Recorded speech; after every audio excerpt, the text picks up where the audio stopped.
don't we get going? We've got a pretty full agenda, just if all that are able, if you join me in the pledge allegiance. Pledge allegiance to the flag of the United States of America and to the republic for which it stands, one nation, under God, indivisible, with liberty and justice for all.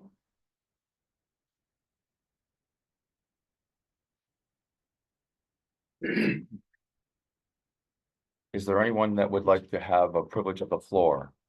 Yes, please go ahead. I sent out to a number of people something that I wrote up. I don't know, is anybody that didn't get one that would like one? If I could have one for the minutes. Thank you very much. That's what you sent. And I can send that to you too. So if you want to. If you want it digitally. Digitally, so you can keep that one too. Okay. So you can remind me whenever. At any rate, I wanted to talk about the recently readopted incentive zoning code. And there's so much to talk about that I knew in my privilege of the floor, wouldn't get a chance to talk about all of it. But these items that I've listed here are all problems or errors that were made in the incentive zoning. The first one being that a short form seeker was used when by law it's required to have a long form seeker. And even though the short form seeker was used, it wasn't filled out correctly. The page 3 where they're supposed to put how you came to your determination has absolutely nothing on it, even though the directions say, you know, here's what you're supposed to do there. In part 2, the short form seeker, question 2 is, will proposed action result in a change in the use or the intensity of use of the land? And no is checked when all 3 items would increase the intensity of use, and the third item is actually change of use. How you can have, we're offering change of use and say, will this answer the question on the seeker, will this affect the use, is beyond me how that could be done, but again, another error. The other thing is I have a difference of opinion with Chris in regards to the enabling law, which is 261B3C. And what that says is that each individual zone, you have to analyze and give specifics of what you're going to allow, what incentives you're going to offer, and what you're willing to accept for. And if you look at number 6 in what I've listed there under A, it comes from the seeker frequently asked questions for local officials, which is a New York State Department of State document. And it says, segmentation is contrary to the intent of seeker. The environmental review of rezoning cannot be segmented from the review of any site-specific projects that may come about as a result of rezoning. A municipality should consider the most intensive uses allowable under the proposed zoning to judge the potential impacts. I mean, there's multitudes of problems with the seeker process on this. Other things are, you know, maybe minuscule, but also legal points. Service was never given to the clerk of the city or clerks of the adjacent towns. This is a big one for some of the people in the town.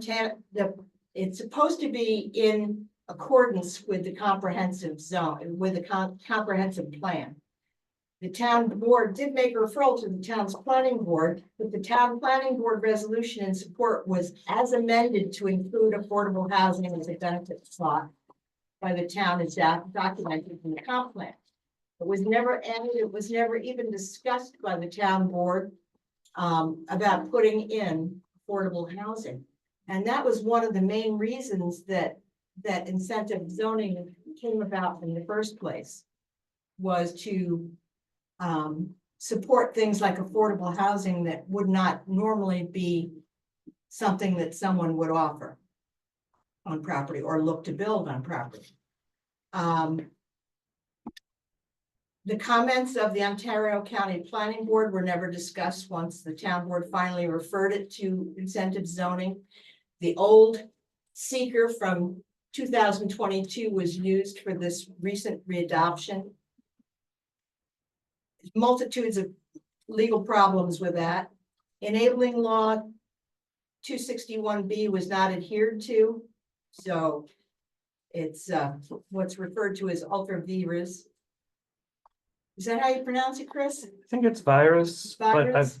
I'm not, I wouldn't, I think you're okay either way.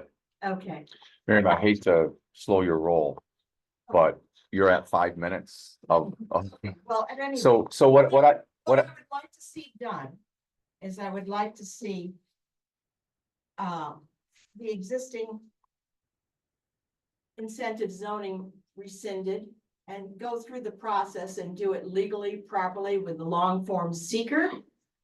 With the participation, I mean, the original public hearing for this, when it was passed in 2022, was opened at 7:01 and closed at 7:01.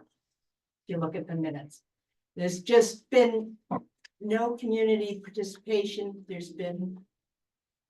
There's lots of problems. so what I'd like to do is put it on the agenda for the next meeting for us, and then we'll all come better prepared to look at that. So is that acceptable? Well, Maybe that's a mistake of me to ask you if that's acceptable. well, here's the problem with it. There is a statute of limitations to do an Article 78. That is 4 months from the March 28th date, okay? Mhm. So if if Canandaigua Lake Watershed is gonna do an Article 78, it's gotta be done well in advance of that. So it can't drag on. Could we at least ask for a resolution to rescind the existing incentive zoning, because you don't have anything coming up currently?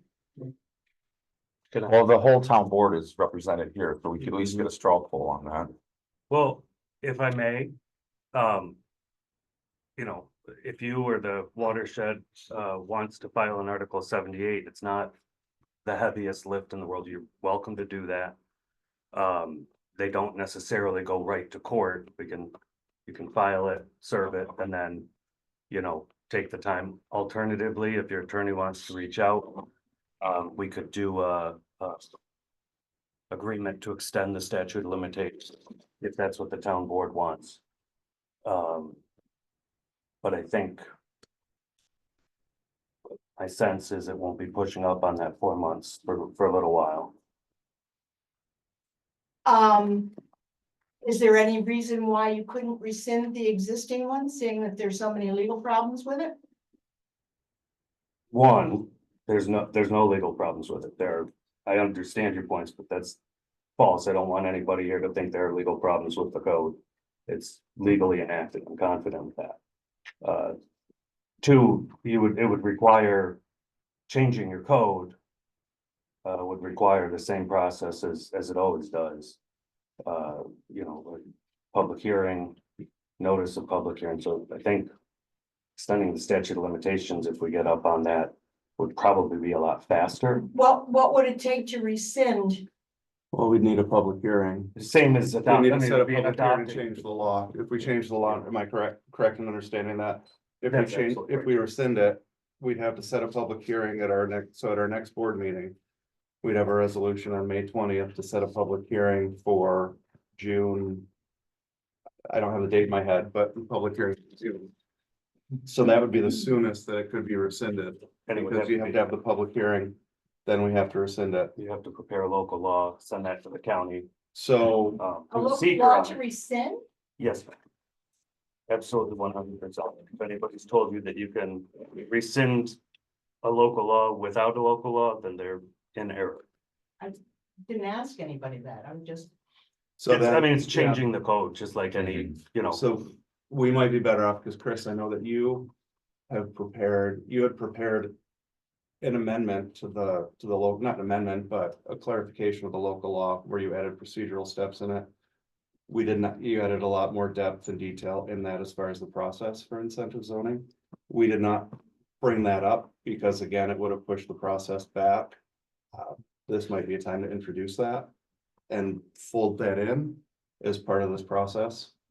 But what I'd like to do is have that discussion in June versus now, Right. because people have come here to hear about short-term Right, so we rentals can and put, some of we the other can do things. that, but I don't, So, so Chris is saying, I think your time will still be okay. Yeah. And I wouldn't be opposed to, if it eases your mind, to extending that statute of limitations as a board. I'm fine with that. I'm fine with that. Yeah, I'm seeing. Before we 5 actually did, I would need your Yeah. vote, but if I give your general consensus to communicate about it and prepare it, then So that, if it comes up to that, we're So still, how do I go about doing that? Do I make ask for a motion at the no, next you'd have town? your attorney contact me, we'd negotiate the terms of an extension agreement, and then I would prepare that, or the other attorney would, and we'd put that on the board's agenda for approval. For how long do you think it would normally be?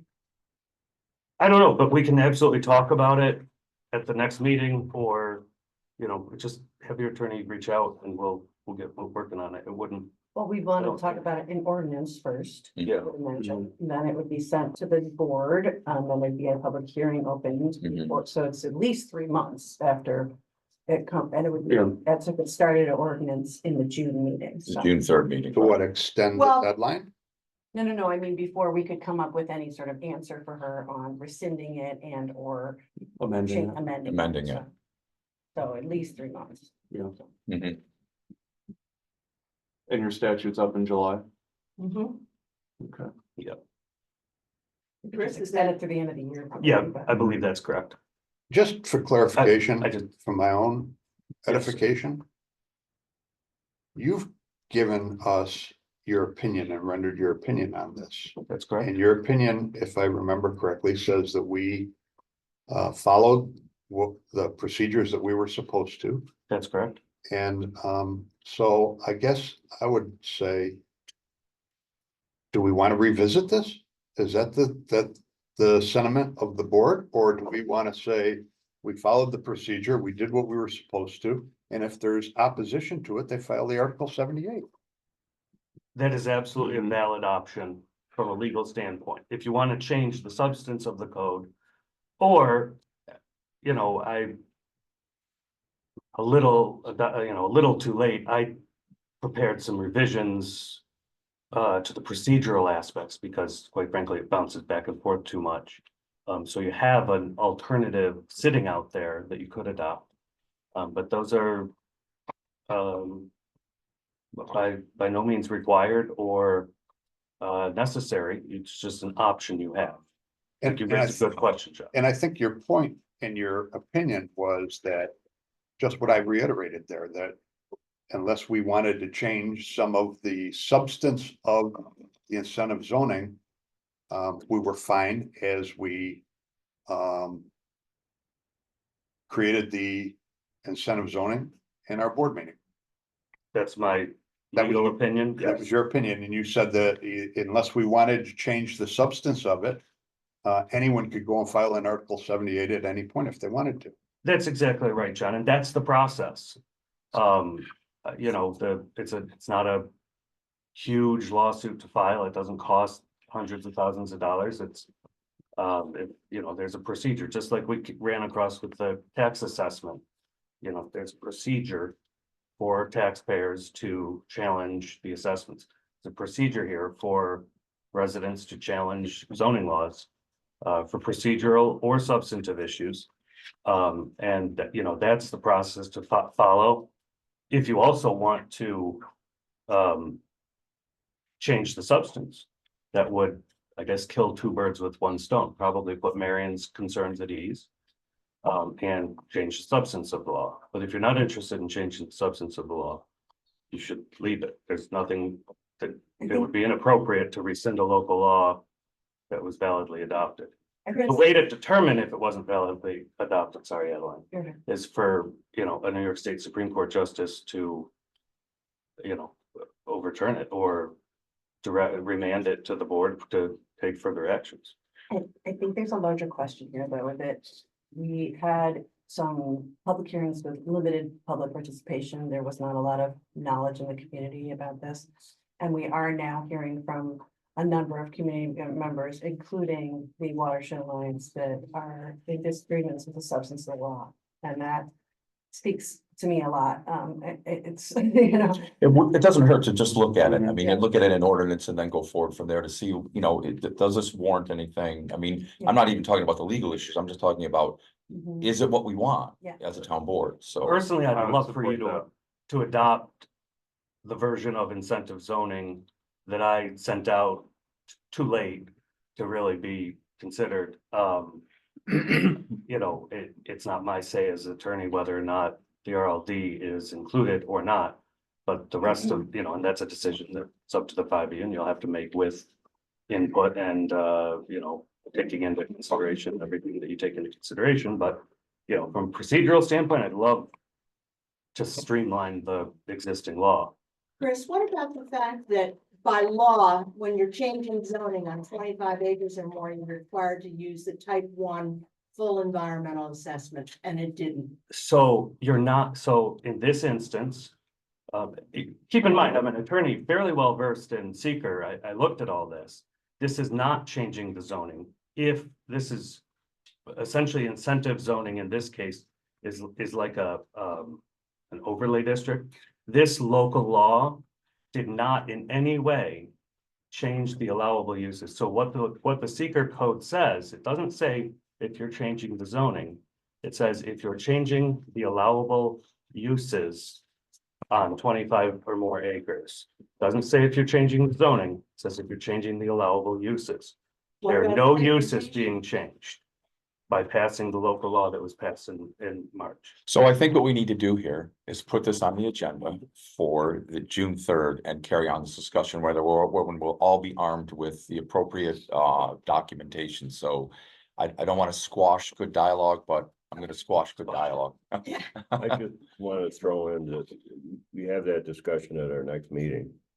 At the end of that meeting, if we're not comfortable that we have what we really want, Then, that would be the opportunity to say, let's put a on. resolution forward in June to extend the. yeah, Exactly. right. We've got a meeting coming up, so we'll do it. Did everyone get a chance to take a look at the minutes? Thank you, Miriam. I didn't mean to shut you off.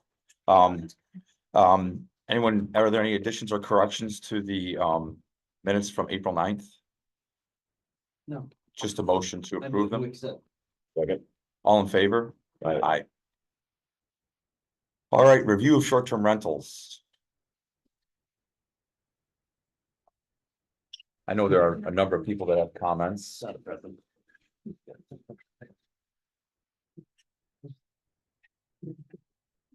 Job security. And we left the,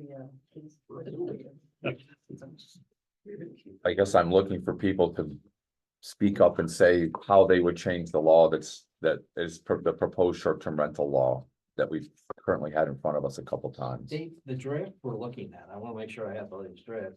It was the one that was handed out by Sarah, or we discussed it. I think it's, that draft has not changed Okay. ever throughout, so I think if you're looking at one of them, like my numbers are jumbled around, but I just had the same one that I printed out, so There were no yeah. changes at the last board meeting. It's all, Wait, does it reflect the changes that you guys? we didn't make any changes at the board We meeting. didn't make any changes. Did you discuss. talk- We talk talked with about Andrew? that. About it, but we said we wouldn't change it Send it back here. and send it back here to change it. Right. Rather than create. Yeah, but I think preliminarily, sorry, I think I might have sent out a potential thing, but I would have sent it to you. Go ahead, I'll see if I did or not. So- I didn't. So what are the issues? Yes, what are? the- First one I have on my list is whether we want to limit it at 12 or 16 guests prior to it going to the planning board for consideration. Or perhaps even consider fewer than that, Pardon me? or perhaps consider fewer than that, right? thinking, how many folks here that live presumably in a residential district have 12 next door neighbors or perhaps 24 over the weekend? That's not residential use. And are we accommodating businesses to help folks afford homes perhaps they should sell? I think a lot of our issues can be solved by putting a town-wide cap on the number of people that can stay overnight in a short-term rental. That's what Jan was saying. Should it be 12? Should it be I think he was two talking per about bedroom? when it gets sent out to the planning board. I'm talking about if you're over 18 people, you No- get to no apply for short-term- commercial usage. No short-term rental shall have more than. Shall exceed 18. Respectfully. I think we have to stay on one topic at a time. I think that's an additional topic, which I have on my list, is the cap, the total number of guests, but I think. There's been a lot of conversation about whether it should be 12 or 16 guests, and I think we ought to try to bring that to. Okay, so let's decide that. So 12 or 16 guests to go for a short term, or excuse me, for a special use permit. Prior to having to go to the town board for review and consideration.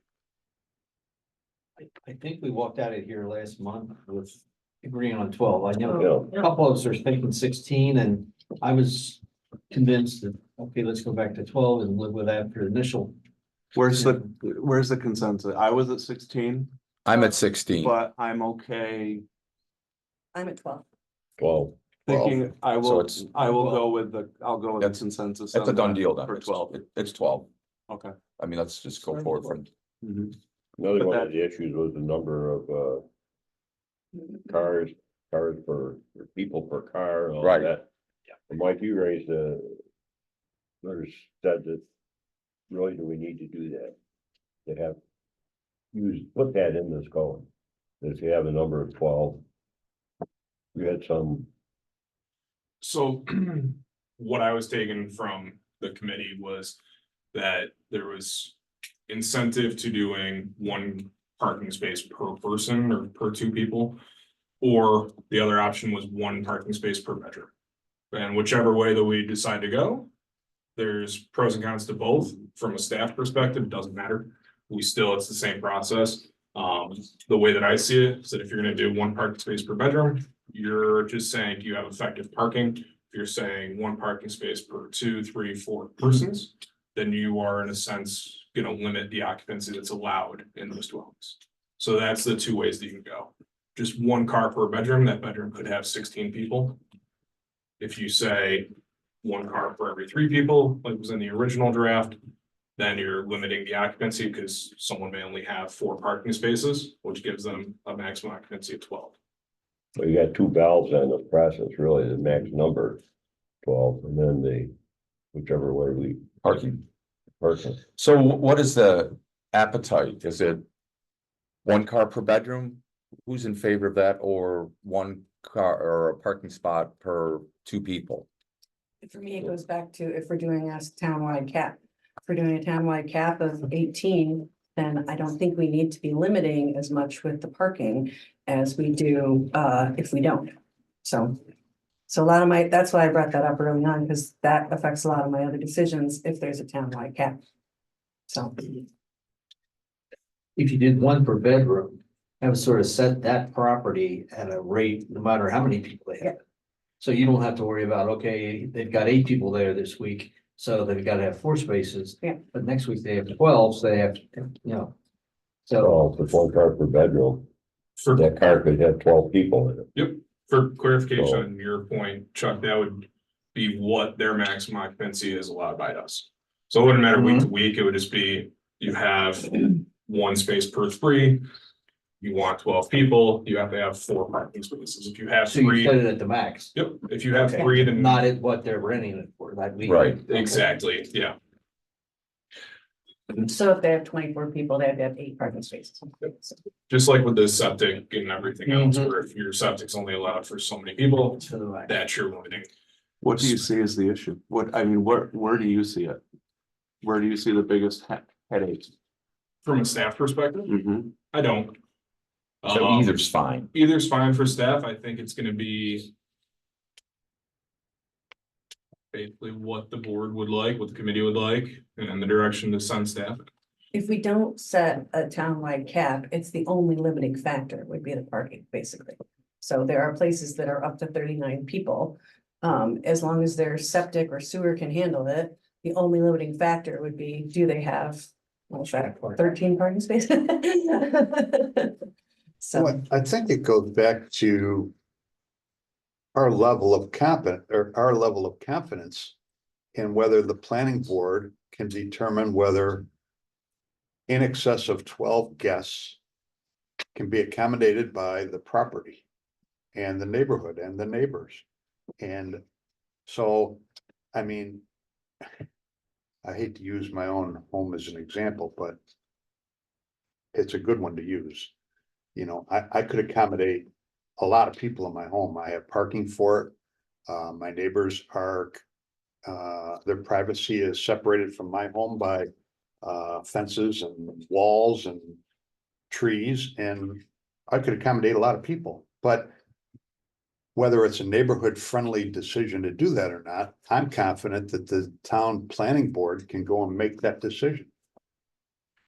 And I think that there could be other properties on the lake similarly where they might be able to accommodate more than 20 people. And it could be a neighborhood friendly accommodation. But if we have this limitation of 12 and anything above that has to go to the planning board for approval, I'm confident that the planning board can do their job and make a decision whether that is a neighborly situation or not. And as a stout Republican, I believe in less rules and regulations than more. So you're saying that you're speaking to the overall cap. I'm speaking to the overall cap that Adeline wants to see, and I'm saying that by virtue of the fact that we put 12 guests in there, and anything more than 12 guests has to go to the planning board for review and approval, I'm confident that the planning board will take into consideration all the factors necessary to consider whether that is a neighborhood friendly accommodation. But I would say the spirit of the town would be, do we want? I mean, they could go to the planning board and get 30 people in a thing right now, the way it's written, right? If you had the space and the parking, right? I think it would be very rare situation. And I can't think of any property, maybe except for the Sands, but they're outside of the town. Well, you're thinking along the lake. What about houses that are out, with a lake view that's to see the lake? I mean, some of those properties have pretty good acreage and could park, be 30 people there. So Might be able to, but if there's no neighbors around. well, there are, I mean, the property I'm thinking of, there are neighbors around. So why wouldn't we put this? We don't want hotels plastered around the town. So why not put a cap on it and then just take that out of the planning board's decision? If it's over this, not gonna happen. what would happen if somebody wanted to create an inn somewhere in the town of Canandaigua that was, I mean, how could they create let's say they're in the AR2 or something. How could they create a commercial property that's allowed to have events? So What would they do? Yeah, tourist home, Okay, so what would they do? special use permit, go Okay. through that process. They have to have some building, not modifications, but added features in accordance with the uniform code. And then it would go to planning board. And they could still apply to do that in like AR1, AR2, RLD. You've got one going through right now. That's why I'm looking at you. Sorry.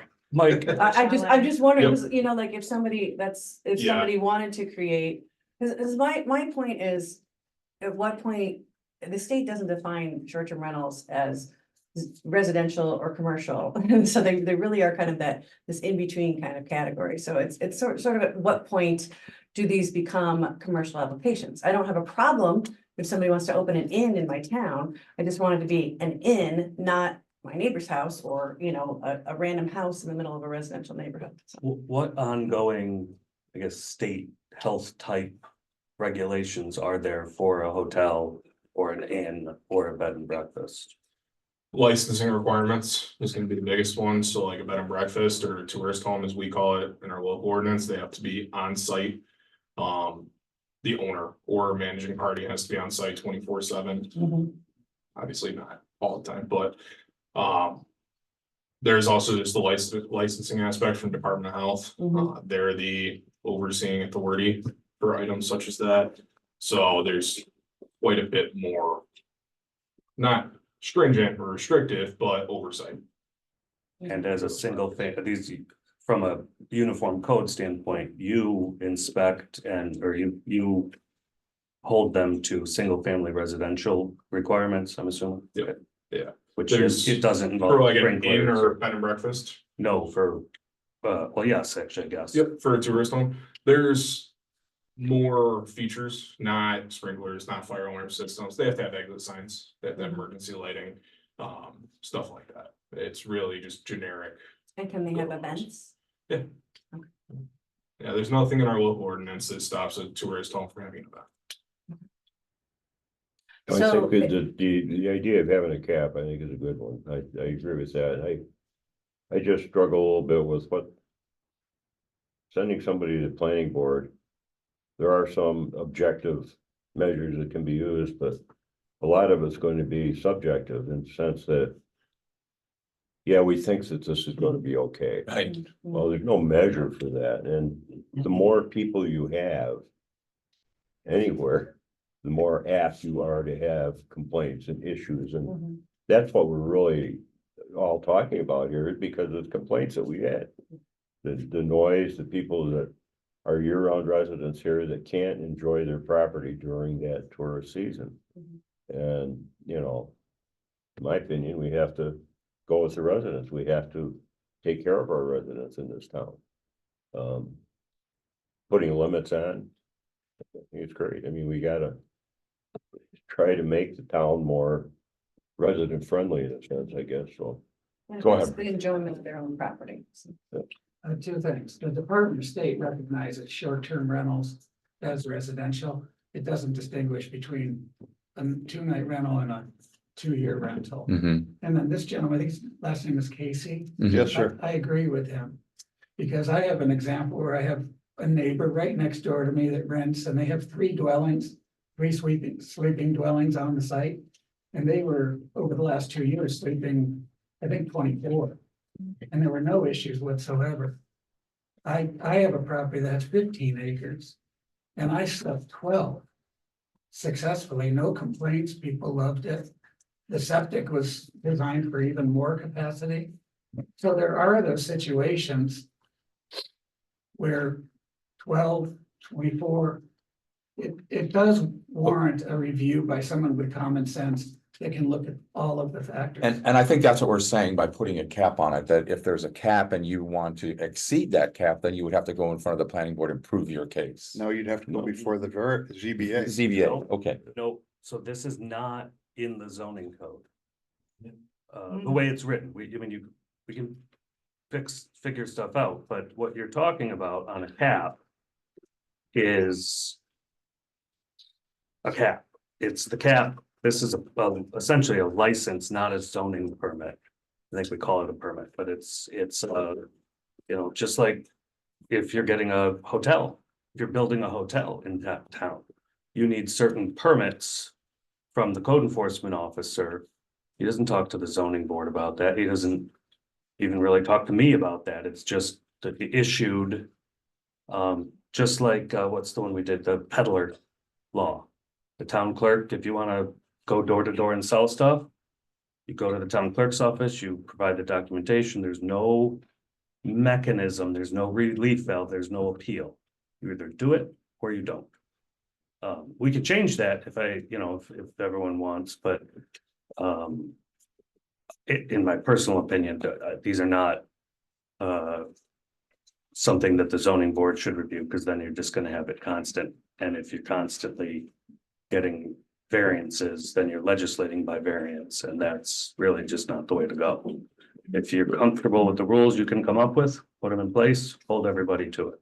If that's a cap, then there's just not going to be any bed and breakfasts with more than 18 people in. If you're comfortable with that. So if I had a property that had adequate acreage and I was going to exceed, like you're talking about, could I go and get a commercial property for that and then kind of go around that cap that way? Yeah, I mean, I guess you can make it a tourist home, Right, right? Is Right. that accurate? That's your own. right, Yeah. right. Kristen, do you know which zoning districts you can have a tourist home? Sure, it's R3, AR2, AR1, R130, R120, RLD, and SCR. That's So where can pretty have or comprehensive. cannot have. Can have. Can. Are there any residential districts that aren't in there, in that list? No, it doesn't sound. Okay. No. So So Brian, the would answer that, is go get yourself a tourist home. would that answer some of your questions? I mean, it would be an extra step, but, It doesn't apply to me because I'm never gonna want 12 right, in my home, but my neighbor has 3 dwellings and can sleep more.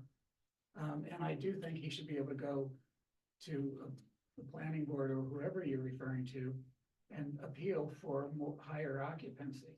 If I understand correctly, that's how the law is written. but he would change his status from a short-term rental to a commercial, tourist home at that point in time. It's really just a short-term rental. It's just, they're, It's a the big homes are short not term. the same, Yeah. I guess what I'm saying. And correct me if I'm wrong, but if you issue a permit, let's say you gave someone permission to have 20 and they got neighbor complaints and misbehaved, can't you just revoke that? Can't you just pull that back? Yes. And so Yes. where's the risk in making a judgment and then having that option to revoke that? What's the process for revoking? I don't remember. It's the second to last section in the proposed law. It's Complaints that could be filed. complaints, investigation, Revoke. notice. Yeah. Yeah. Then it could either go to court for violation, which wouldn't revoke it. Yeah, except, Eventually it could go to the town board for revocation. The problem is, number one, it's a lengthy process. It's not a problem to do, but before you revoke, that person may very well get 12 more rental weeks. Also, it's been my experience, and this is not a judgment on any supervisor or town board member, but there's, and it goes for me too, there's hesitancy to yank somebody's money-making ability or their livelihood or their use of the property. I know, sitting here today, I think we'd all say, yeah, we just revoke it, but you get into it and people don't really want to say, yeah, let's make it so this guy can't earn a living. So, if I could just add, I do think you should have that authority to revoke. they do. Because it's focused on occupancy, and I've been renting for 34 years. It's not the number of people, it's the quality of the people and the quality of the owner and the management and the processes and rules that have in place. If anybody isn't delivering that, they can sleep 4. You want to. Right, that's not a number issue. That's a, like you say, a management issue. So does the town board think that we should put a cap on townwide? I do. I do. I do. Yeah. So that's the way it's gonna go, I think, then.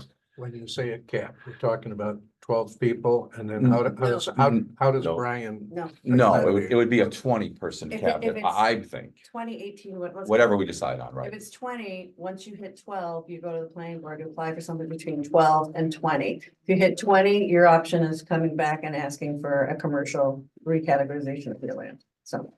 Which just, I mean, let me just clarify that, or let Mike clarify that. I don't think that is a practical replacement for the cap at 20. Yeah, It's not like it's not everybody's just, encouraging, hey, here's the next step. Right, It- there's many more it's hoops to truly jump through, changing right? How you would treat the property if you were doing Yes. that, you would be running a hotel essentially. Yeah. an inn, so. Do we have a sense of how many short-term rentals there are that have more than 18 in the town?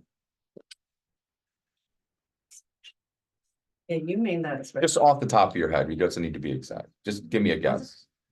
Like 18 of them? 18. I would say. Brian?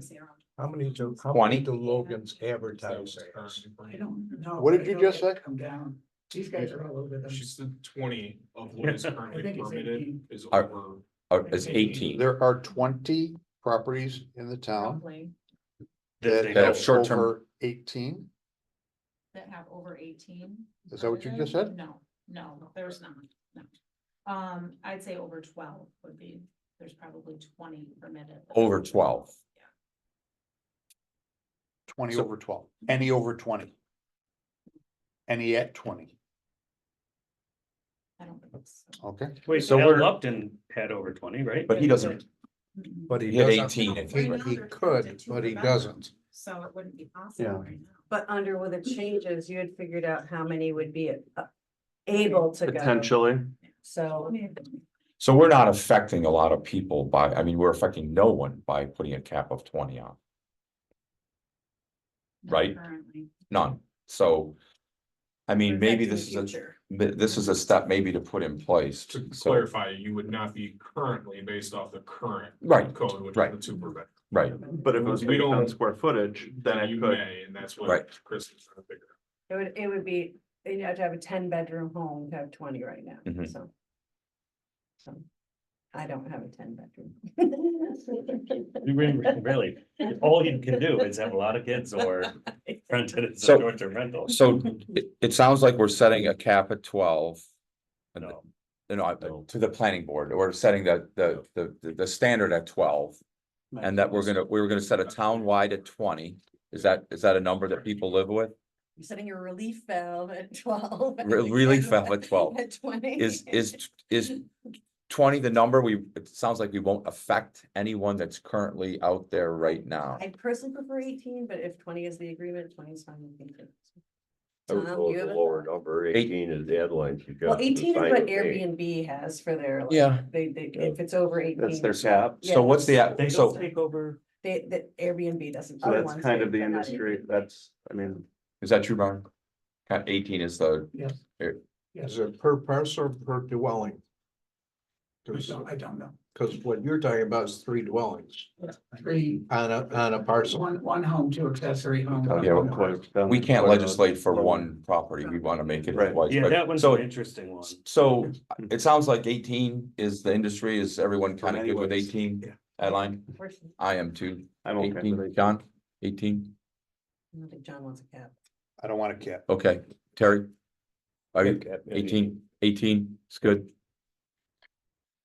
Can I just confirm that you're gonna adopt the uniform code with regard to occupancy as this gentleman suggested? Yeah. Which I thought it was correct. Right, Yeah. that's what we're adopting, right? That, yes, yes, Yep. correct, We're replacing the 2 per bedroom. with uniform code, That's right? good.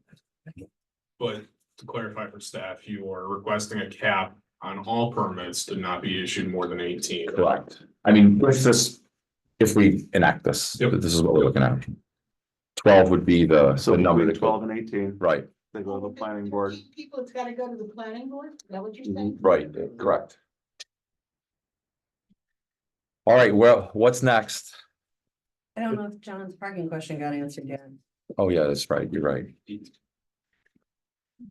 So, I have the alternatives as being 1 car per 3 guests. I believe that's the way it's currently written. Previously, it was 1 car per 2 guests. Or 1 car per bedroom. Or sleeping area, however you want to call it. I prefer to call it bedroom. so what do people think? Well, we're not restricting the total occupancy necessarily on parking if we have that cap. Right, That was my biggest concern about it, was that it became our only way to restrict occupancy. So I'm open to whatever makes it easier for staff. I mean, I think you said both are pretty, It's the same process, yep. so what do people think about 1 car per 2 people? Adeline, I don't want to encourage more parking to be done in the, especially in the RLD. so 1 per bedroom? I'm fine with Sleeping area. I'm fine with the 1 per 3, but if I'm can be swayed on this one with, as long as you have that cap. If we had 1 per 3, would there be 4 cars? You'd need 4 parking spots. Would be the max. Well, they have to have the ability to put 4 parking cars there without parking on the grass or Right. in the street. So is that reasonable? That's, If it's 1 per 2, you have to have 6 parking spots. Which then starts bleeding over into other Yeah, areas. that's 1 limiting per it, 2 so. seems steep. I think 1 per bedroom. Is limiting. Where if you have 1 per 2 guests or 1 per 3 guests, it's not limiting. okay, so let's go 1 for 3. Let's start and work our way down. Adeline, 1 for 3. I'm okay with anything. Don't I'm, start with I'm, me. I'm okay with 1 for 3. I'm okay with the way it is. Are we saying 1 per 3 per overnight 3 or? Overnight. Yes, Overnight. Premises. right, Overnight. premises, yeah, they can't park on the grass if they have guests for dinner, it's still, they have to find some other We parks. should clarify that. Well, wait. Overnight guests. Also, they kind of can park on the grass, the same as, you know, people park on the grass when you visit your friend at their lake house or on the side of the road. Daytime, They yes. cannot, No. they cannot park on the grass, right, I mean, I would, Okay. I would No. wanna see that continue, not let. So the overnight has to have, Town ordinance. has Right. to have a. You Overnight ever has to driven have. down Westlake Road? Yes, I'm not saying that it's I not, mean, they're going to, I'm saying, which is okay, I mean, until it I isn't. 2 complaints a week. it's okay to the extent it's okay for everybody else. You're treating that like it's not a short-term rental. No, There's no way to regulate the that. that I point can- is, when they have a short-term rental, they have to provide adequate parking for the people staying overnight. That's. So, Yeah. we're at 1 for 3, I'm yes, Terry's yes, John, I prefer 1 per bedroom. 1 per bedroom, 1 for 33. I'm okay 1 for 3. I'm okay with both, so it doesn't really. So matter. Does John have a reason? Yeah, I think it's, I mean, I assume you have a reason. What is? yeah, I'm concerned about safety. And I think that 1 per 3, it's odd, it doesn't work. You know, if someone put 12 people in, or they could put up to 20, 18 people in, You're picturing like 3. they could have couples 6 cars. Yeah. Where if they try to put 18 people in 4 bedrooms, they gotta have 4 cars. Mhm. So I'm reducing the number of cars that the place needs, and I think it creates a safer environment for emergency workers, for people, for everything. I just think that. Yeah, I don't have a dog in that fight, so I would go, but we have sleeping areas, not bedrooms, correct? No, we have No. bedrooms. No, I Bedroom. refer to a sleeping area in one place because, yeah, sleeping Okay. it's technically. Because there's There gonna are be some sections of- sleeping areas that Our is building code, it's a bedroom, but you still want, you know, your signage or your We're fire permitting extinguisher. bedrooms because Okay. if we tried to permit sleeping areas like we were, it turns into a nightmare for Okay. staff. Good, all right, so we're talking about 1 car per bedroom then. Everyone's good with that? Okay. I can be That's fine. comfortable with that, that's fine. Parking one. Now that you've made that decision, I can concur with John that 1 for 3 is weird. There's no seam, I just made it up when I was drafting it as a placeholder. Now it comes out. Now the truth comes out. I thought 1 for 2 seemed a. How much stuff do a you little- just- Yeah, what else are you How making much up? No, stuff no, do you everything just else make up as a Throw it out placeholder? there and see if we notice. Okay. Wow. You want me to keep going through my list? Hang on. Sure, John, what's next? Call him out on something else, please, that he made up. I thought I saw a correspondence, maybe more than one, from a resident that was concerned about the fines and, thought 500 per day was, extensive and thought 1,000 per day was extensive. So, we've had some conversation about it and I just wanted to clarify and just see if we're comfortable with the way it's written or we want to modify that. I'm comfortable with the way it's written. I think the fine has to be, It's gotta be a deterrent. yeah, But I think his concern was too, but if I'm correct, that if he gets sometimes the fine doesn't match up with how long he has a residence there. So if he holds a security deposit, he might be fined after the security deposit has to be released. Therefore, he's on the hook for that. but I think that's a procedural thing on So I our think end. it's So, procedural. right, so I don't Speed think that up. that speaks to the fine, like, Mhm. I'd like to see the fine be a Okay. punishment, right? But we need to work out the procedural thing. I would like to clarify that is not town staff working out procedural, as town staff can, that would be the judicial branch of the town. No, No. what we're saying is that they're in violation. Yeah. We're gonna fine them $500. The people that are running these places, like Brian, wanna have that they know that this guest did that to withhold their security deposit. Until that's cleared, so doesn't matter if it's cleared 6 months from now, you would hold the money, That's what correct? you're If I'm, saying. Okay. yeah, I think so we the just have to answer- get that fine in there quickly to them. The minute you get a complaint, you flip it to the property owner, Yep. because you won't be able And to, that's you won't be speaking- able to pass judgment yet. Right, I can't exactly, tell- exactly. No, I- Just Please be advised that a complaint was made that your tenants Yes, were It awful. may be assessed a fine. Right. up to Exactly. Yeah. X number. right, That gives them the justification to to hold. withhold their security, That right, gives so, them yeah. the reason to hold it until you clear them and then they return the search. Well, So that's a our current- procedural issue for them, the renter. To make sure that they have that in your contracts and your, Right, that you have with people, and anything that occurs. We're gonna hold on to that security deposit until it clears, so. right. But you talk about procedural on our end, procedural and short-term rental. Absolutely, but we have to get them That's not the ability to withhold that Oh, yeah. security deposit as fast, as quickly as possible. And we do that already from a staff perspective, just to inform. On the bottom of every single notice of violation or remedy, if it's an order remedy against uniform code, it spells out exactly what executive law says for the state. By law, I have to. If it's a local ordinance, it says, please no, and then it verbatim, the section for enforcement of violation. law, which is up to $250 per day continuing. So how soon does the property owner get that notification? I make the complaint right now at 9:15. Right now, about a week, it's staff. Right, staffing. so Normal- that's, I'm gonna guess, a problem. Normal notice of violation takes staff 4 to 6 hours. I mean, to go through, do the investigation, write it up, get everything filed within our system. So the owner would get that notice of violation 2 days later, 2 days later. because it has to be sent certified, registered, or nail and mail and registered. So, But I think Go to the you'll be owner, giving more of a heads up. yeah. Hey, they'll- we they'll got get we got a a- complaint. They'll get an informal, hey, here's a phone call, what's going on? I think that's what Almost- we're most concerned about, so. Right, Yeah, and that's just regular how we do it. well, does that complaint also might go to whoever the local manager or whoever, I mean, we say that you have to have somebody within, 20 minutes or whatever. You know, it goes to them also. Yep. Correct. Also that they can also make sure the owner, if the owner happens to live in Jupiter, Florida, let's say. They, Correct. so the notice is fairly quick. good. I mean, that's, The inform. the- yeah, and that's all they need to. The formal legal takes. For, Yeah. And right, that can take its time, I think, that. Yeah. The notice, the informal, quick enough so they can say, listen, you did something, we'll release this upon flip being cleared. They'll have a lot of time to correct whatever's wrong before it gets to $1,000 Right. fines. Well, and also will, you know, Mike and I and you guys with your support.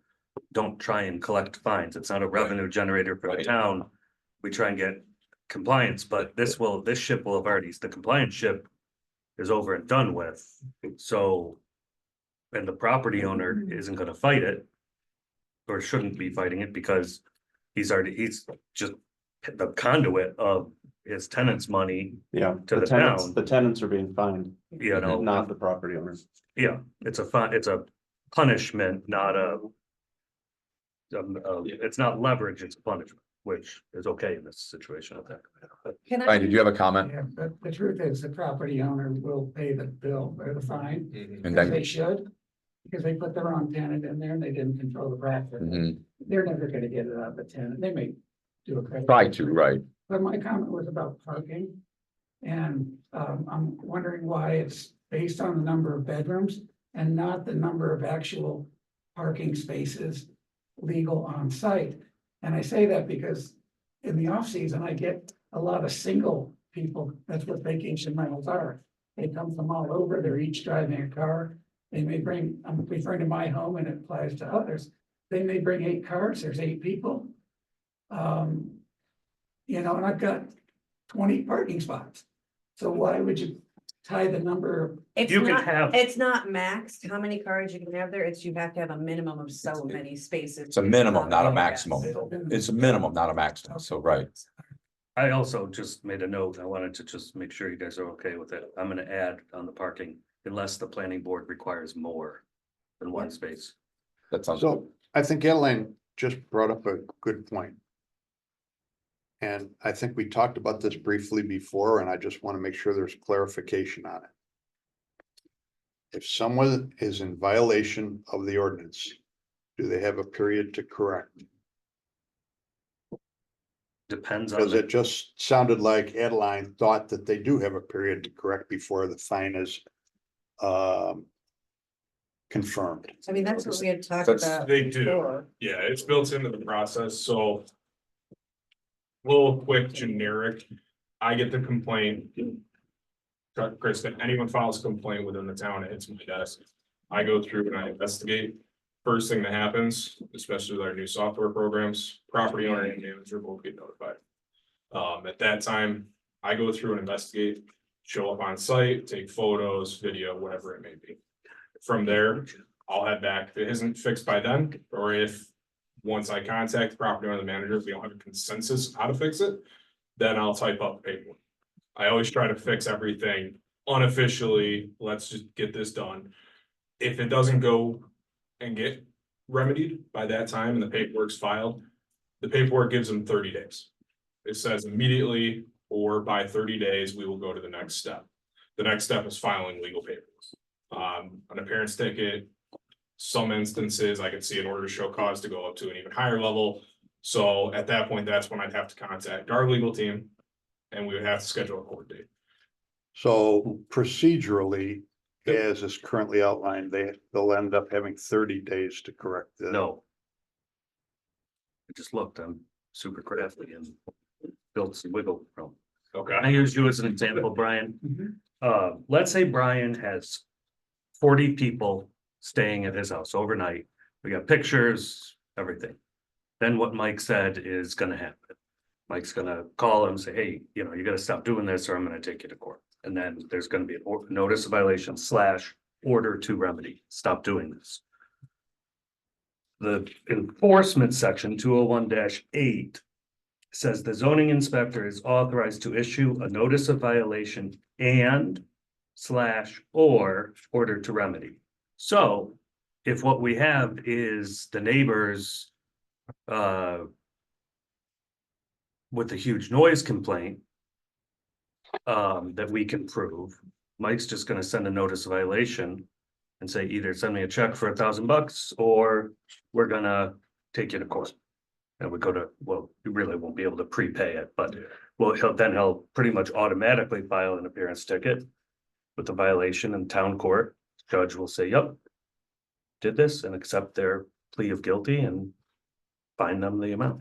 So what you just said was it's discretionary for the zoning officer then to either give a notice of remedy or to issue a violation. No, Well, that's kind of what you just read there. I mean, to the extent that he has to make a decision, but order to remedy is something that can be remedied. Something that a violation, I mean, if an order to remedy for if you have a speeding infraction is don't speed anymore. Your violation is the traffic ticket that says I caught you speeding. And does that make sense? So No. in what instance would they use, so let's say that I failed to post the address and I failed to have enough, you know, one of my Yeah. smoke detectors was not in operation or something like that. That's something where he's gonna say, hey, we got a complaint, you're gonna have to fix that. You got 30 days to fix it. I'll come back out, make sure you're good and move on. Bingo. Okay? But if it's an absolute violation, you're violating everything on here. You've got an event, you got 45 people, you got cars all over the road, there's garbage spewing everywhere. Then he's got the option to be, okay, we're just stopping this right now. So, Yes, okay. you've done this and we're going to fine you for it, essentially. The most common incident is one guest a year, you have 10, over occupies, Yeah. makes too much noise, neighbor calls. Does that automatically result in a fine, or do you get a 3 strikes and you're out type of thing? 'Cause that's what's the real issue. Well, that's- Admittedly, this is a new process for me, and that's why I'm kind of looking more towards Chris at this point. Because I cannot, That's a the good point. town cannot issue fines.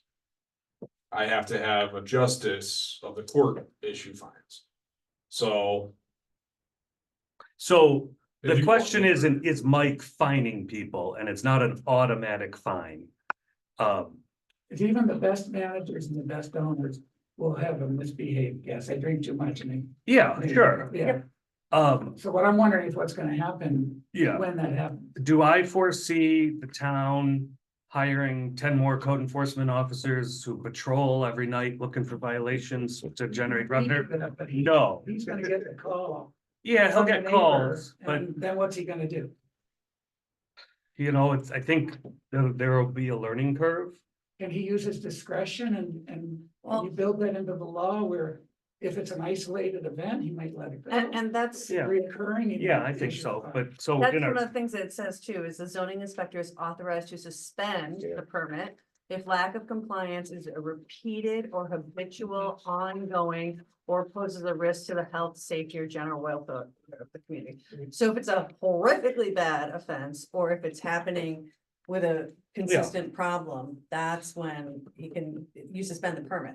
So it's not necessarily the fine, but it's you're all done renting short-term rentals Yeah. now. Yeah. that's or the at least ultimate. until we, One thing, Chris, and I'm gonna ask your opinion, would you see it as appropriate to go to a strike program?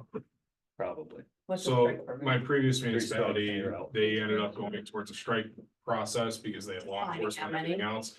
So if you get a noise violation, it's 2 strikes. If you get trash, it's 1 strike. Once you hit 3, Oh, that That's seems when you more go point towards- based. once you go No. to that, it goes. I think that's. That would be a fun ordinance committee Oh, boy. meeting, come up with the points for all of That was a those. city. Please, God, And I no. think, so Mike's previous employment was in a city municipality, not a town. I do not think that is appropriate for a town. If it's your third noise complaint in a row, maybe. So would This you is just the go best, I think towards- this is the best we can do from an enforcement code section. You know, the code enforcement zoning inspectors do have discretion there. Quite frankly, just like police officers have discretion to issue tickets when they pull you over for speeding. It's not great, but we could have a computer do it if it didn't need a person to do it. Yeah. Stop that. Go, you wait in the hallway. You can complain about the incentive zoning all you want, but when you say that. I mean, I think, yeah, there's some discretion, but in my mind, I foresee very little question there. I don't think that's gonna be a problem. Mike, No, it I'm would just sure be it's- working with you to do the Yeah. procedural, because it's a new. I'm used to the 30 days, because everything Yeah. I do is an order of remedy, it's a notice violation. Combined, because it is generally when we deal with stuff, it's you need to fix this. And here's your 30 days to get it fixed. And that just is built into the process, so it's something the staff will have to work out with legal, and just process. So it sounds like we're okay with that, then you can get them, and we, to go back to where we started this from, we can get them a notification in a timely yeah. fashion, so we can do that in a timely fashion, so, The What- software. Probably happen faster than the. yes. the It'll document there. happen Well, we're faster- not doing it- points. It'll happen faster than the discussion on timely, No points. so what are other issues surrounding the current law? Yeah, I think we're all pretty much good with switching it to 1 year, right? Right. Doing the $300 for a year. 300. Well, because we were 900 for 3 years, so I think for now, that's pretty much covering your costs of doing it, or no?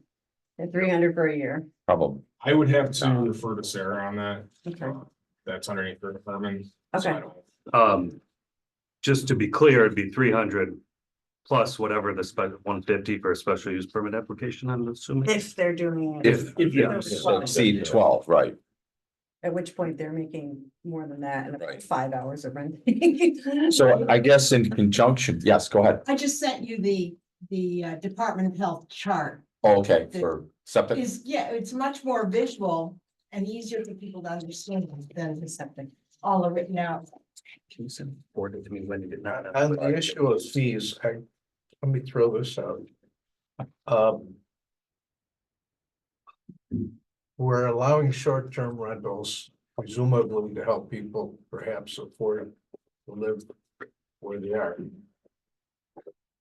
People or organizations, LLCs, corporations that buy residential dwellings specifically for rental. Maybe we should have a higher fee for those businesses. I would agree if it were just businesses doing that, but I know, for example, my aunt owns a waterfall, and it's a family property. They don't rent it out, but they have an LLC to protect them from any sort of legal. If they're not Uh, renting it out, it's not an lawsuits. issue. No, but I'm saying people do LLCs just to protect them from lawsuits. I would not want to differentiate. I would just want to make it a fee to make, just to streamline the whole thing. From that standpoint, but I hear what you're saying. We'd like to, if we could try to We have reduce, homes that are being bought by businesses. right, Vibe there on the corner of Wells Curtis and Westlake Road. And you had 7 of your best neighbors next door to you over the weekend. Yvonne, I'm sorry, where? up on the hill behind you, there were 7 cars when I went by over the weekend. Mhm. So you have a lot of neighbors. The guys up on the hill. busy this weekend, I didn't hear. Yeah, well, they were quiet, Yeah. but it, We have, I just think we ought to charge more for true businesses. well, do we have any sense at all of how many of these short-term rentals are businesses, commercial? Versus they're rented out for a month or 2 in the summer and people go stay Yeah. with neighbors for, so they can afford to pay taxes and all that. kind I of don't stuff. think I don't think we're at that point where we can determine that yet, so So that's maybe, why I asked the question, Yeah. because, I don't. you know, there's certain zoning districts in our town that are residential, like the RLD. And these things are commercial businesses. Mhm. Commercial is not allowed in the RLD. But by virtue of this, we're allowing it. I mean, you could charge, but it'd be fun for you guys, but one night's advertised rental. I mean, that's gonna be $3,000, $5,000 in the RLD, and it's gonna be. But that's all over the $200 for place. that I think that's an house. administrative nightmare. I do too, but I'm Yeah. saying that, And then which I don't know night how do you we define. choose? Yeah, Exactly. yeah. You can't charge a different fee for businesses, I didn't- unfortunately. I I don't think know. it's a good idea. You just can't. It's not allowed. Just a general question.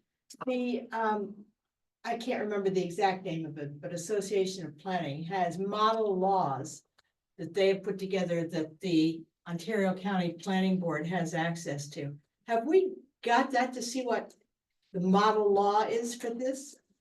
I think that's where we started from, Yeah. when we That's went where we last I year. think ours is. Yeah, we started by about- looking at everybody's model. law. We've been talking about this Yeah, since For years. For- Good years. Yeah. But to Tom's point, Yeah. it just triggered a thought. And I'll just throw it out there that might help address what Tom's concerns are. What if we had a stepped fee based on the number of occupants? Mhm.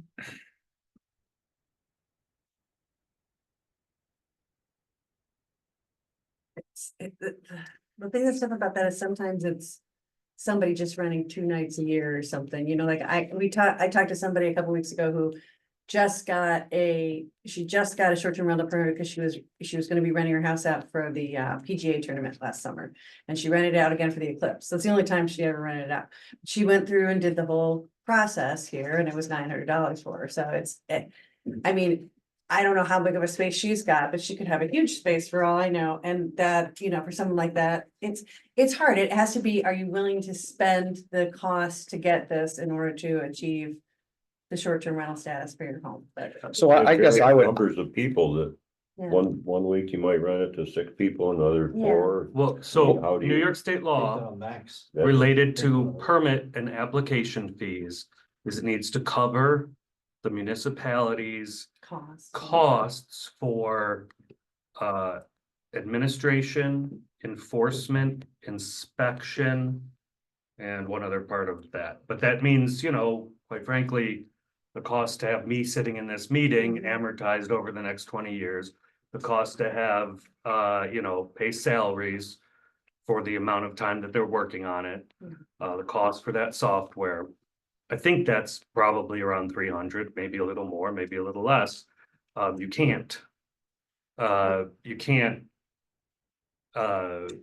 punish bigger places. You can't use it as a revenue generator. so I think we just have to land on, we're looking at 1 year. I like that idea though. And then we're looking at 300 because we're basing it on our old one of 3 years. So what do people, what's the straw poll Terry, Well, we don't know 300? at this point what our real cost is gonna be, and But we have we're- to get more, yes, you can adjust that in the In the future. last meeting, Sarah suggested 500 for the first year, 300 for renewals after that. Just to Brian, what do cover you the see? Staffing costs. Other I think municipalities. 300 is fine. I mean, I see the same fee. I don't see it's a tiered yeah.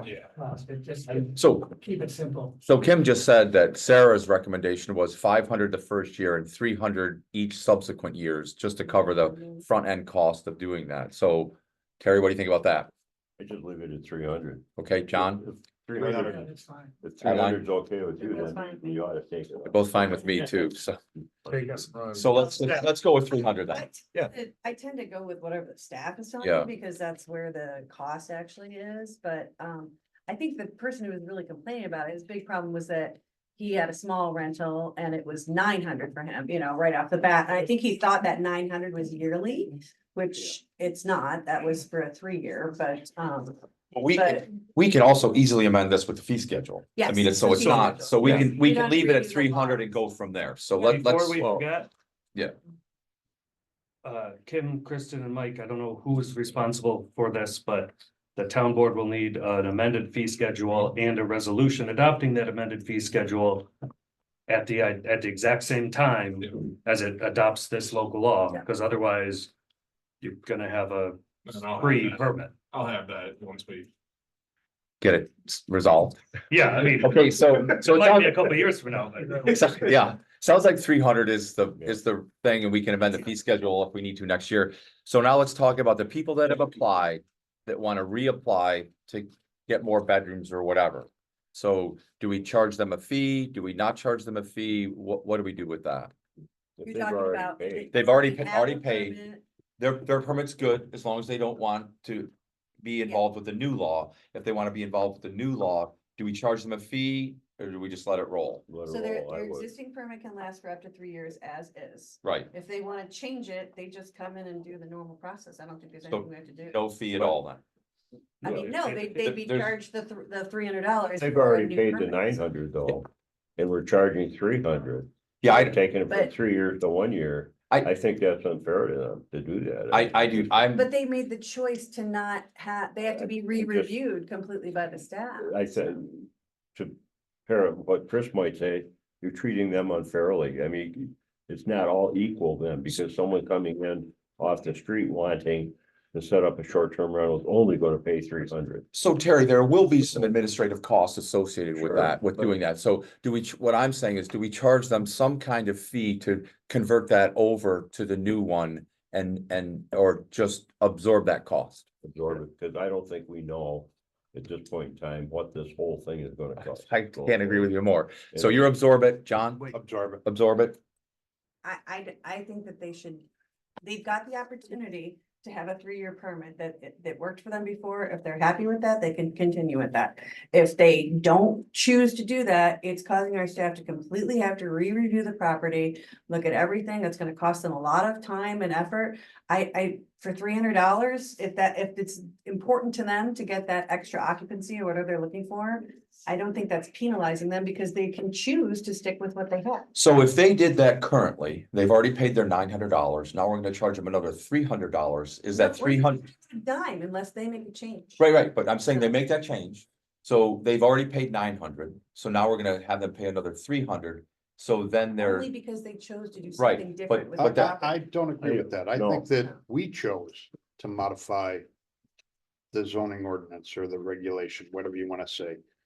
To give them an They opportunity. didn't know when they applied and paid for 3 years that we were going to modify this.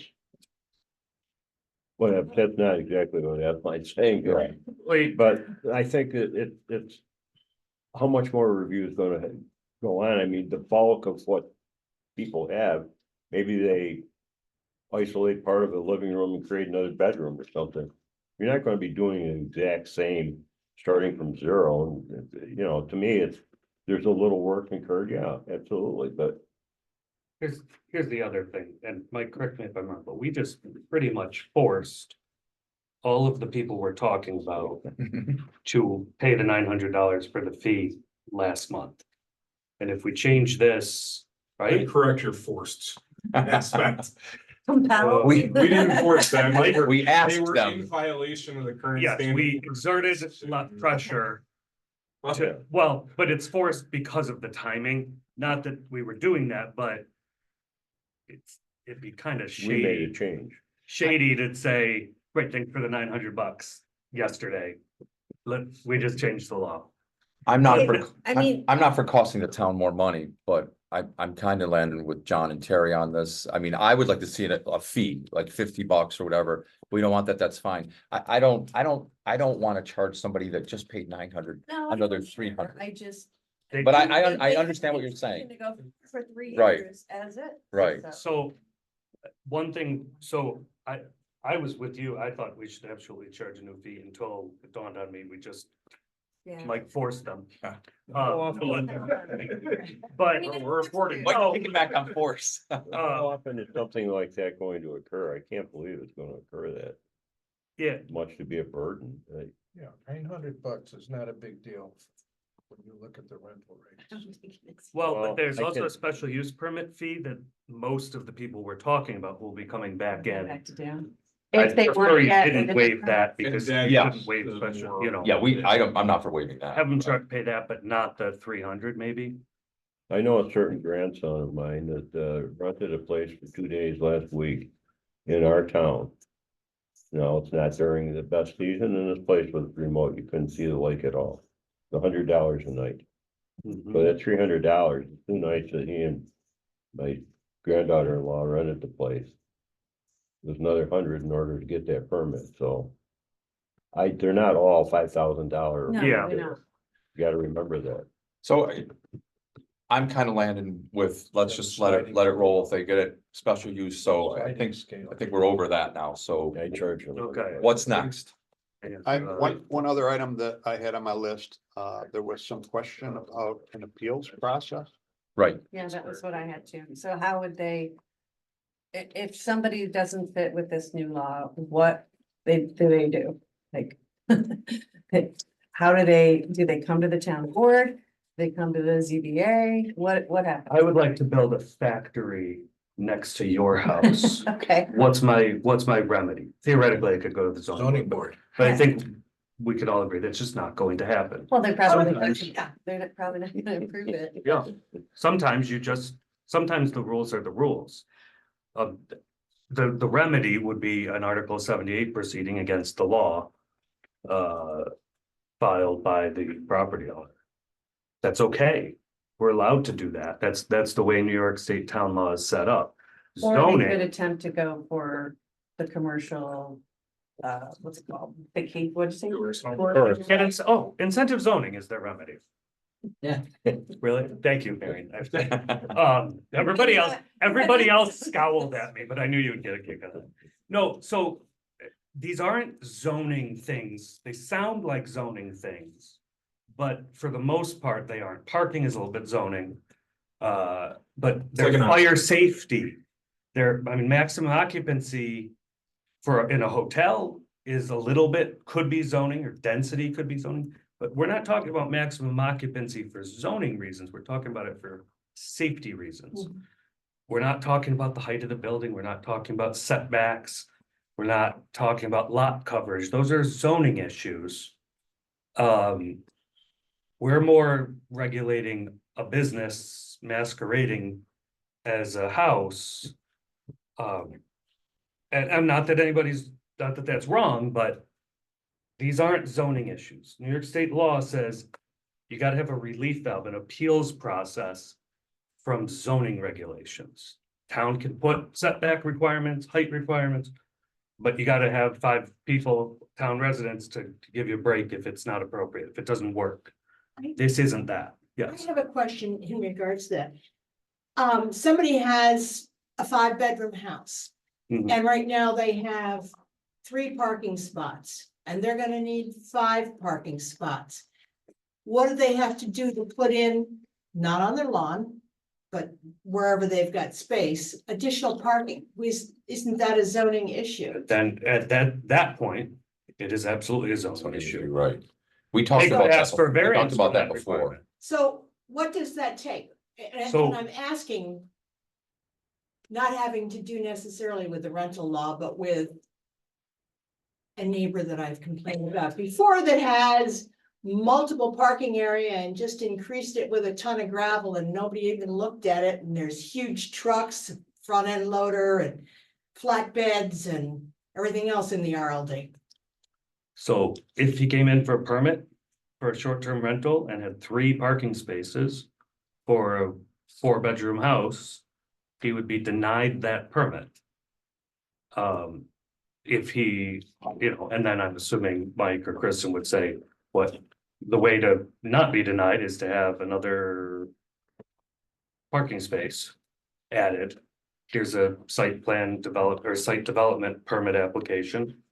And, fill this out and, it just reverts to the same process for any development. We've got triggers built into ordinance, so whether it's soil erosion, it's like RLD. If you want to disturb 500 square feet or 5 cubic yards of soil, you need a site development permit and soil erosion permit.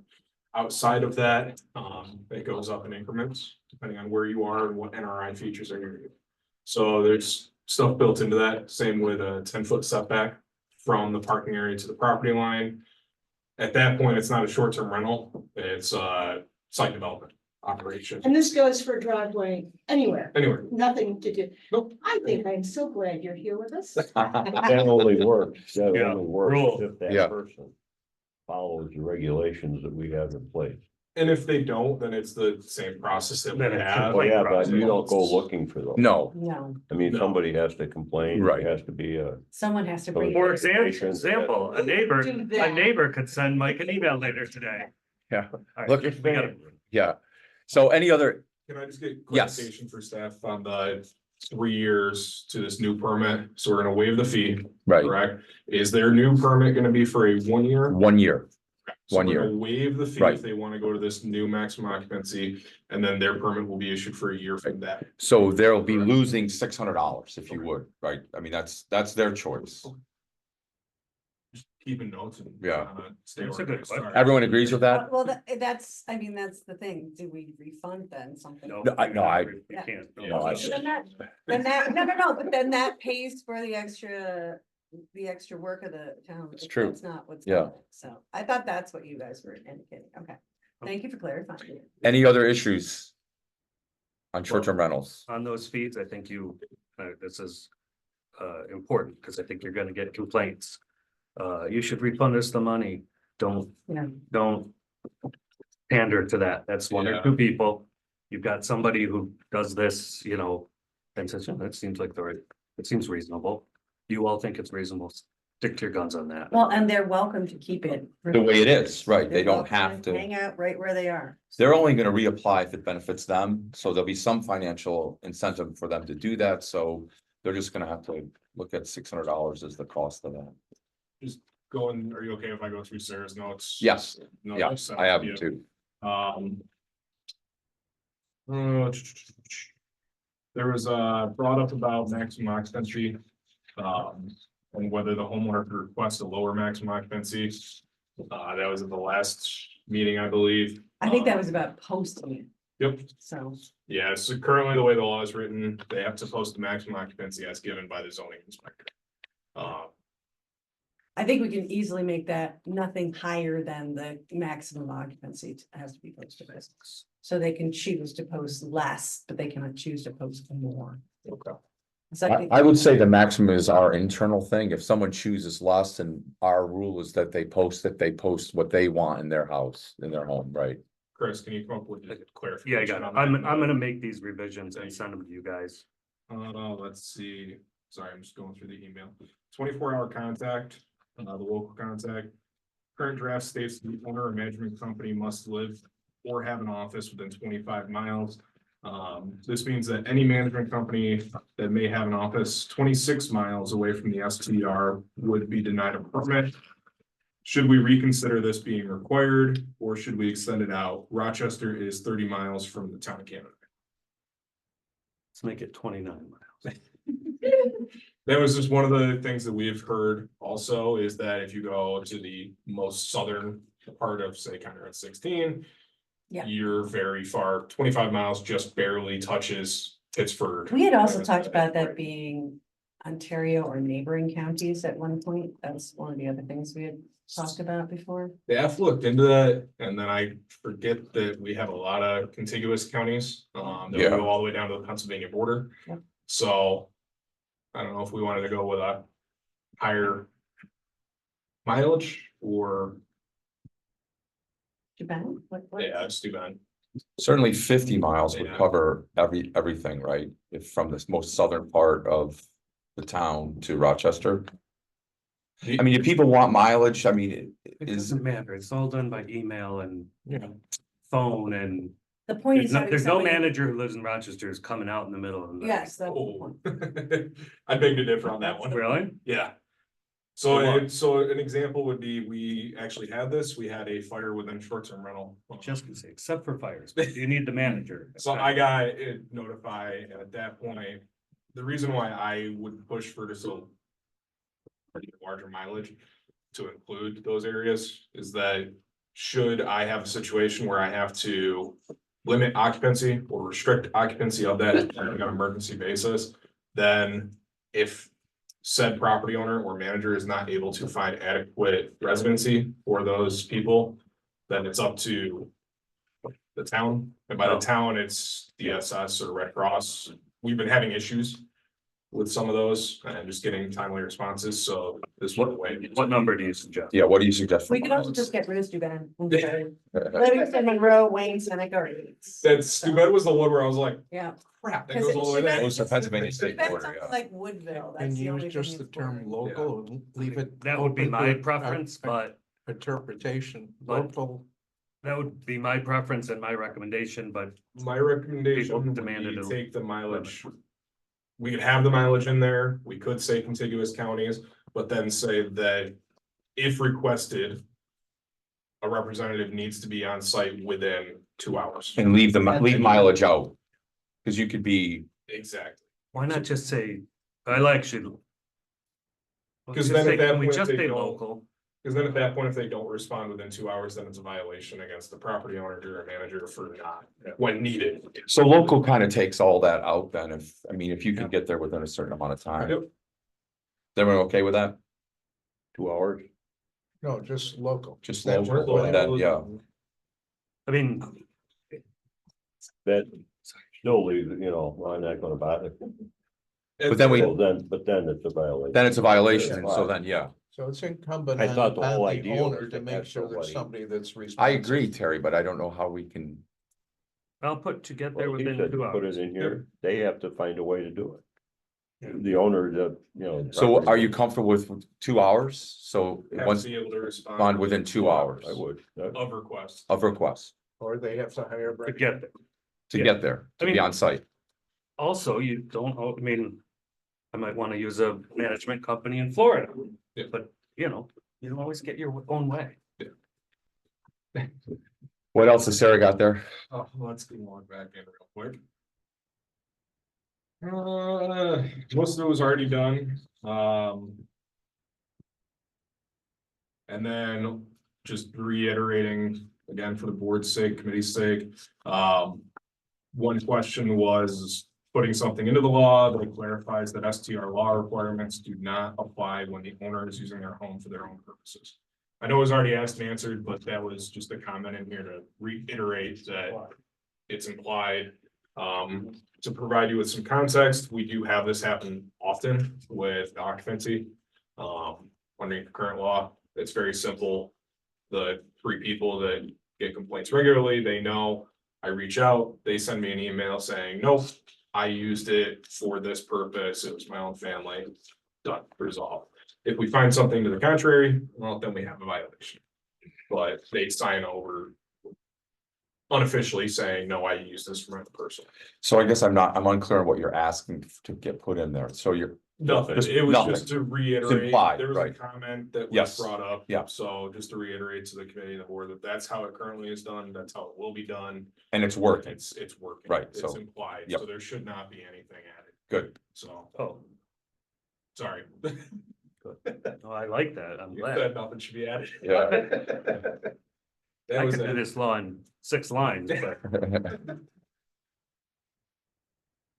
Did we take out that redundancy about the statement, no events are permitted? That I what? think it showed up twice in the occupational or the operating. Yeah, K2 and K7, I believe. At least on my draft.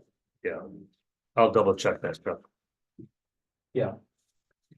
I know we talked about it. It's still in this draft, so. Yeah, if this is gonna you're be right. the Latest. It's in 2 and 7.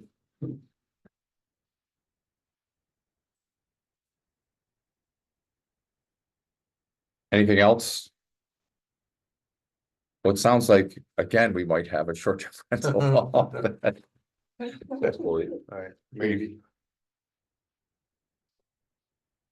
All right, I'm gonna consider that everyone's had the input that they'd like to see. Chris is gonna draft something, get it out to us, and we'll be looking to vote on this at the next town board meeting. I had on my list garage guidance. I know Chris sent out a, Yeah, there's,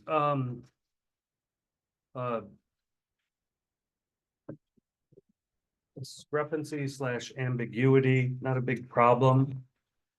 In the definition of private detached garage. In section 1-17, the definition says you can't have a private detached garage over 900 square feet. You are allowed an accessory structure that is a detached private garage and another accessory structure that not to exceed 100 square feet in the RLD. Everywhere else, you are allowed 1,500, 1,400 square feet of accessory structure. And it's based off of square footage. or Plus, acre. yeah, so Yeah. if you want to build a pole barn to store your cars in, the development office was interpreting that to mean that that was a garage and could only be 900 square feet. A pole barn in the, AR2. So by just making these proposed changes, that'll clear that up. The zoning board agrees and had to issue an order amending a zoning law determination, saying that's not what it means, and that's not what it should be. Because you allow larger accessory structures everywhere except the RLD. So what we've done is take the 900 square foot limit for a detached private garage, which is also an accessory structure, take it out of the definition and then add it to the accessory use limitation in the, just for the RLD. So wait, What are you doing? Boosting the square footage? what is In the happening? RLD? Is that not clear? No. I told you, I started. Even I don't have to say. I started out saying there's something that's unclear in code, so Still is. it's not, now, so we're gonna take the 900 square foot limit for a detached private garage, we're gonna delete that from the definition of And that's detached private in garage. RLD you're talking about. Nope, the No, whole also- definition, The Whole whole town. code is because 900 square feet. For detached because garage, okay. what the code, because based on every other thing in the code, you want, or you will allow a detached private garage in excess of 900 square feet in every zoning district except the RLD.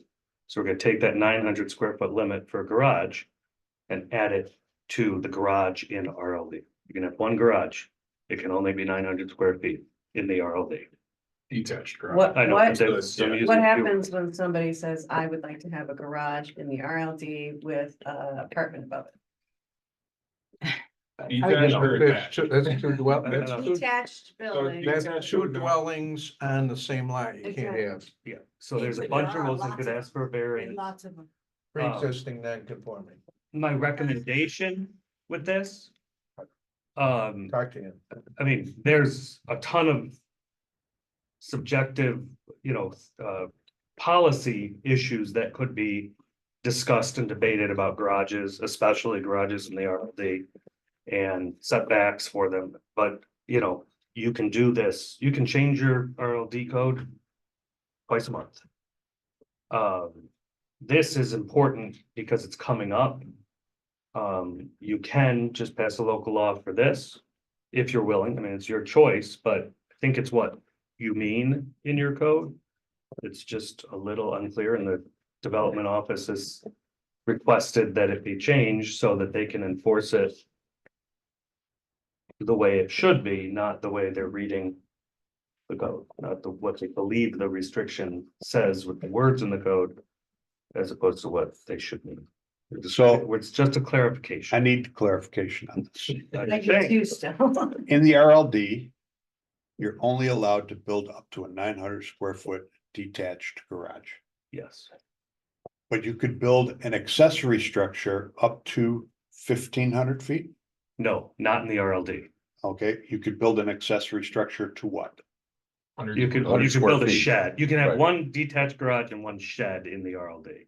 Could you have a detached accessory structure in the RLD up to 900 feet? No, Square feet. you mean. it says detached private garage.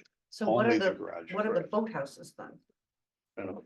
They're an accessory structure. They're underneath UDML, that's a Yeah. whole Alright. another gambit. But some Outside them of have the RLD, Bathrooms. you're allowed to build a detached garage to what size? In some zoning districts, you're allowed to build a detached private garage. Here's the issue. This is the problem that the development office has. A detached private garage is defined as not exceeding 900 square feet. So if you're authorized to build a detached private garage on your 50-acre property in the AR2. It's how limited big- to how nine big hundred can it square, be? 900 square feet.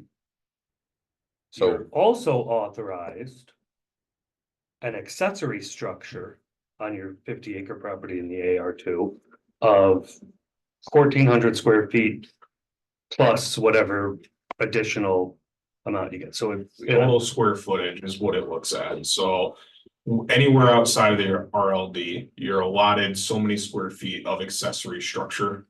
And that can be split up between 5 buildings or more. So the way that we've been handling it in the past is that if you came to our office and you said, hey, I want to build this detached garage, okay, cool. By definition, in the 900. code, you're required to meet 900 square feet.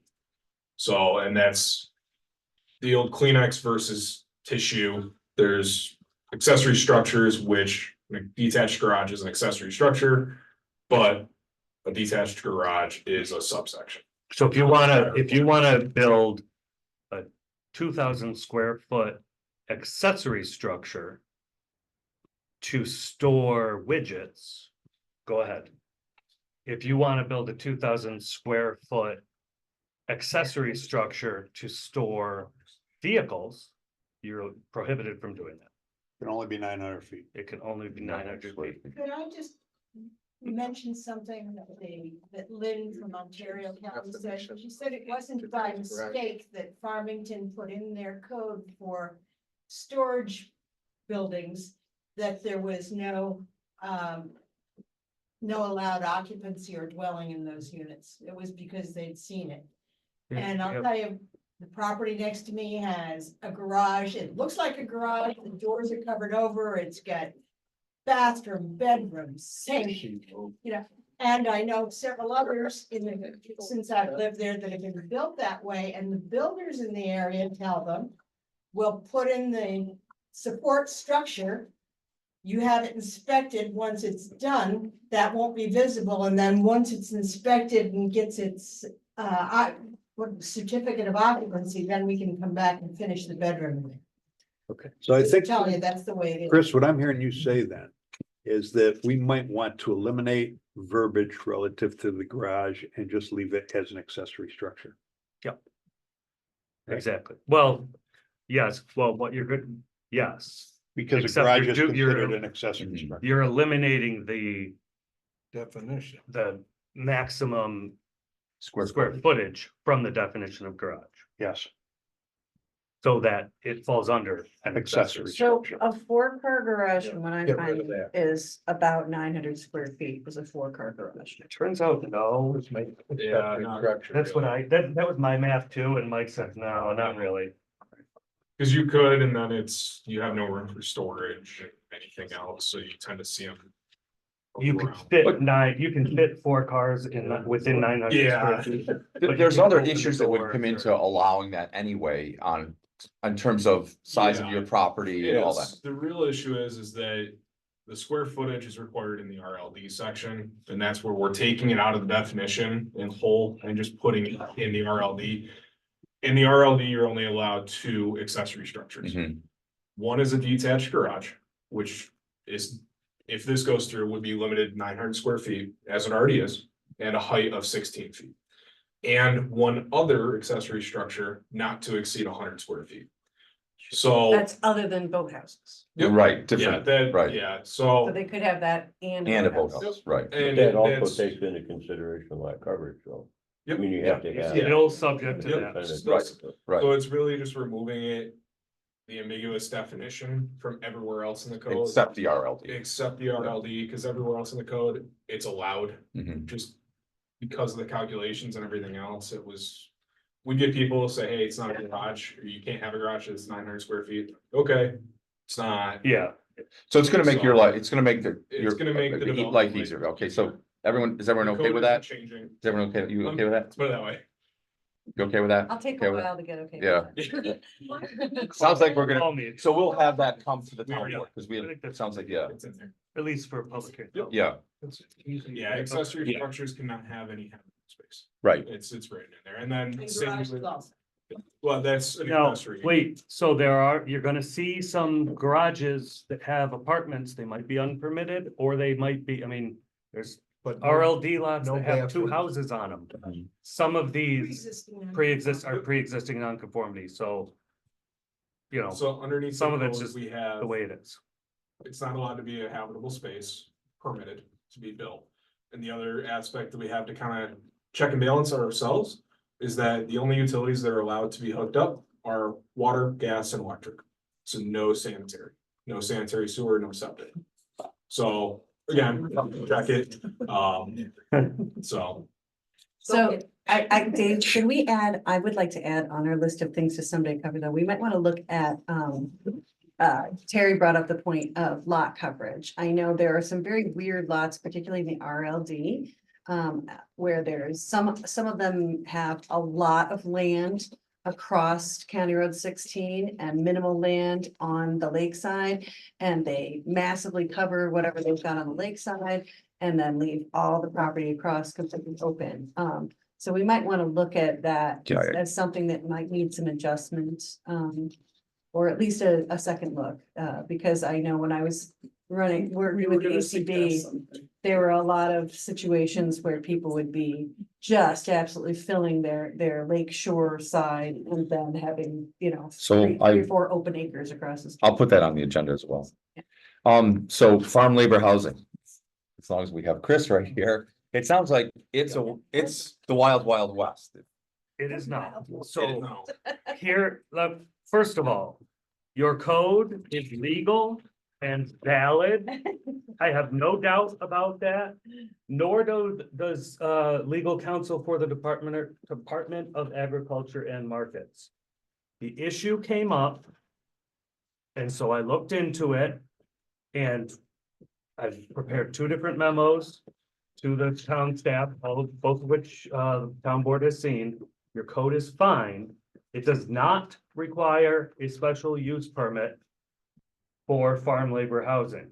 That being said, there exists in your code a special use permit for farm labor housing in 3 zoning districts. Nowhere in your code does it require that special use permit be obtained. Therefore, there's nothing illegal about your code. You might want to take that out to clean it up and clarify.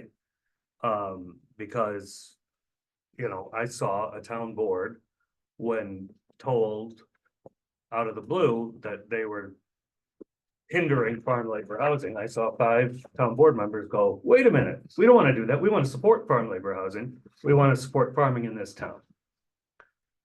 To do that, and this is my advice to you, on how to structure some improvements, I guess I'd say, based on my conversations with Department of Agriculture and Markets, legal counsel, and my research, on some of their publications in the Department of State's publications. As you can see in the handout, you can't restrict farm operations in agricultural districts. I don't know where the Ontario County Ag District extends to in the AR2, AR1, RR3, and SCR1. So I leave that up to you and staff. Probably on the wall. You can protect all farm in the town, all farm operations in the town of Canandaigua. You're not prohibited from doing that. But the Agriculture and Markets Law 305A only says you can't unreasonably restrict in these ag districts. Now, the minute you enter across the town border in the town of Canandaigua, it says farm-friendly community. So that's something you may want to consider. But I'll be talking mostly about what's going on in ag districts. And my advice, or the advice I got from Ag and Markets, was concentrate on farm operations. That's how they see it, because this building, but agricultural building is not even defined in Ag and Markets law. They talk about farm operations. They talk about other buildings, but the way the legal counsel suggested to me, and the way I see it after kind of digging into this, does the building support or is it necessary for farm operations? To me, that's really cut and dry, kind of a clear way to see it. If it's habitational, it's still subject to uniform code.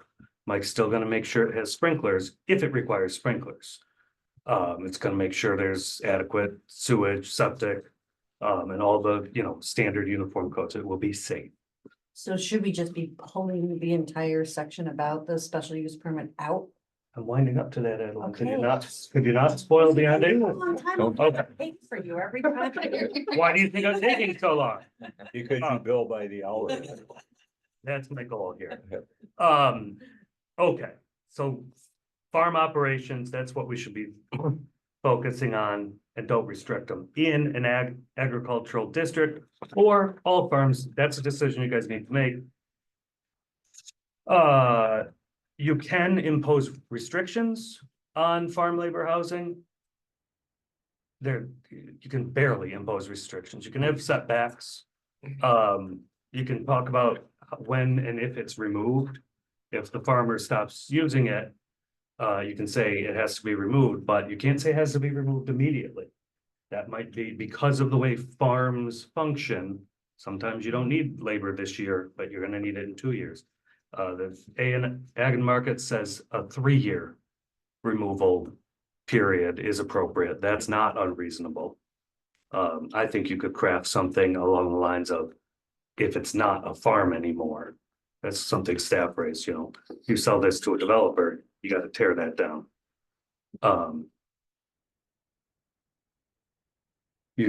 Definition of full-time and seasonal employees, they do not have to be year-round employees. They have to work 30+ hours a week on that farm. And more than 50% of their income has to be derived from working for that farm. Now you can split. I can have the farm labor housing, and my neighbor can also use those laborers. We could figure out a way to calculate that. You can regulate the proof that's required to show that these are employed people and how many hours they work. And you can set forth that farm labor housing can't be used by the owner of the farm or its partners. So, this is really just to bring labor in to help on the farm.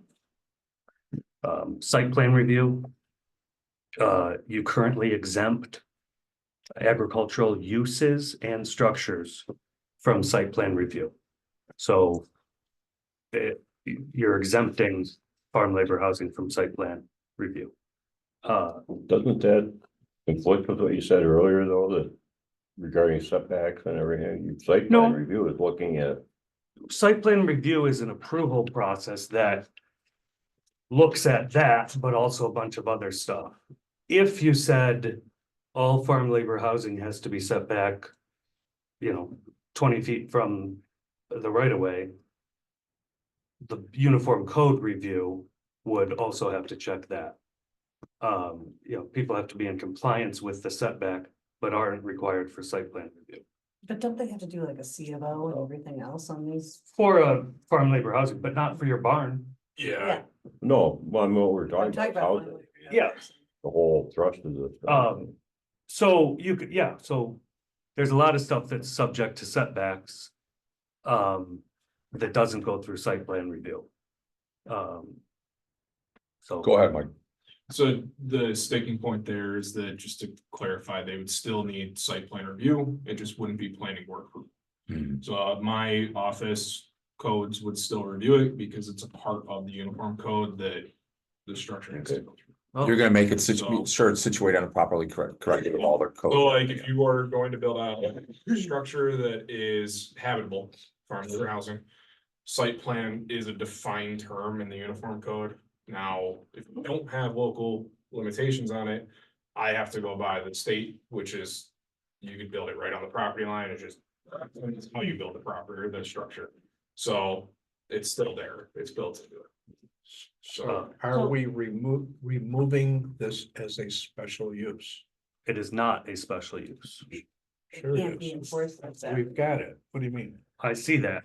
Nowhere in your permitted accessory or special use sections does it say you're required to get a special use permit for farm labor housing within established Ontario County Agricultural District. So if somebody came to the town planning board, said, Chuck, I would like a special permit for this.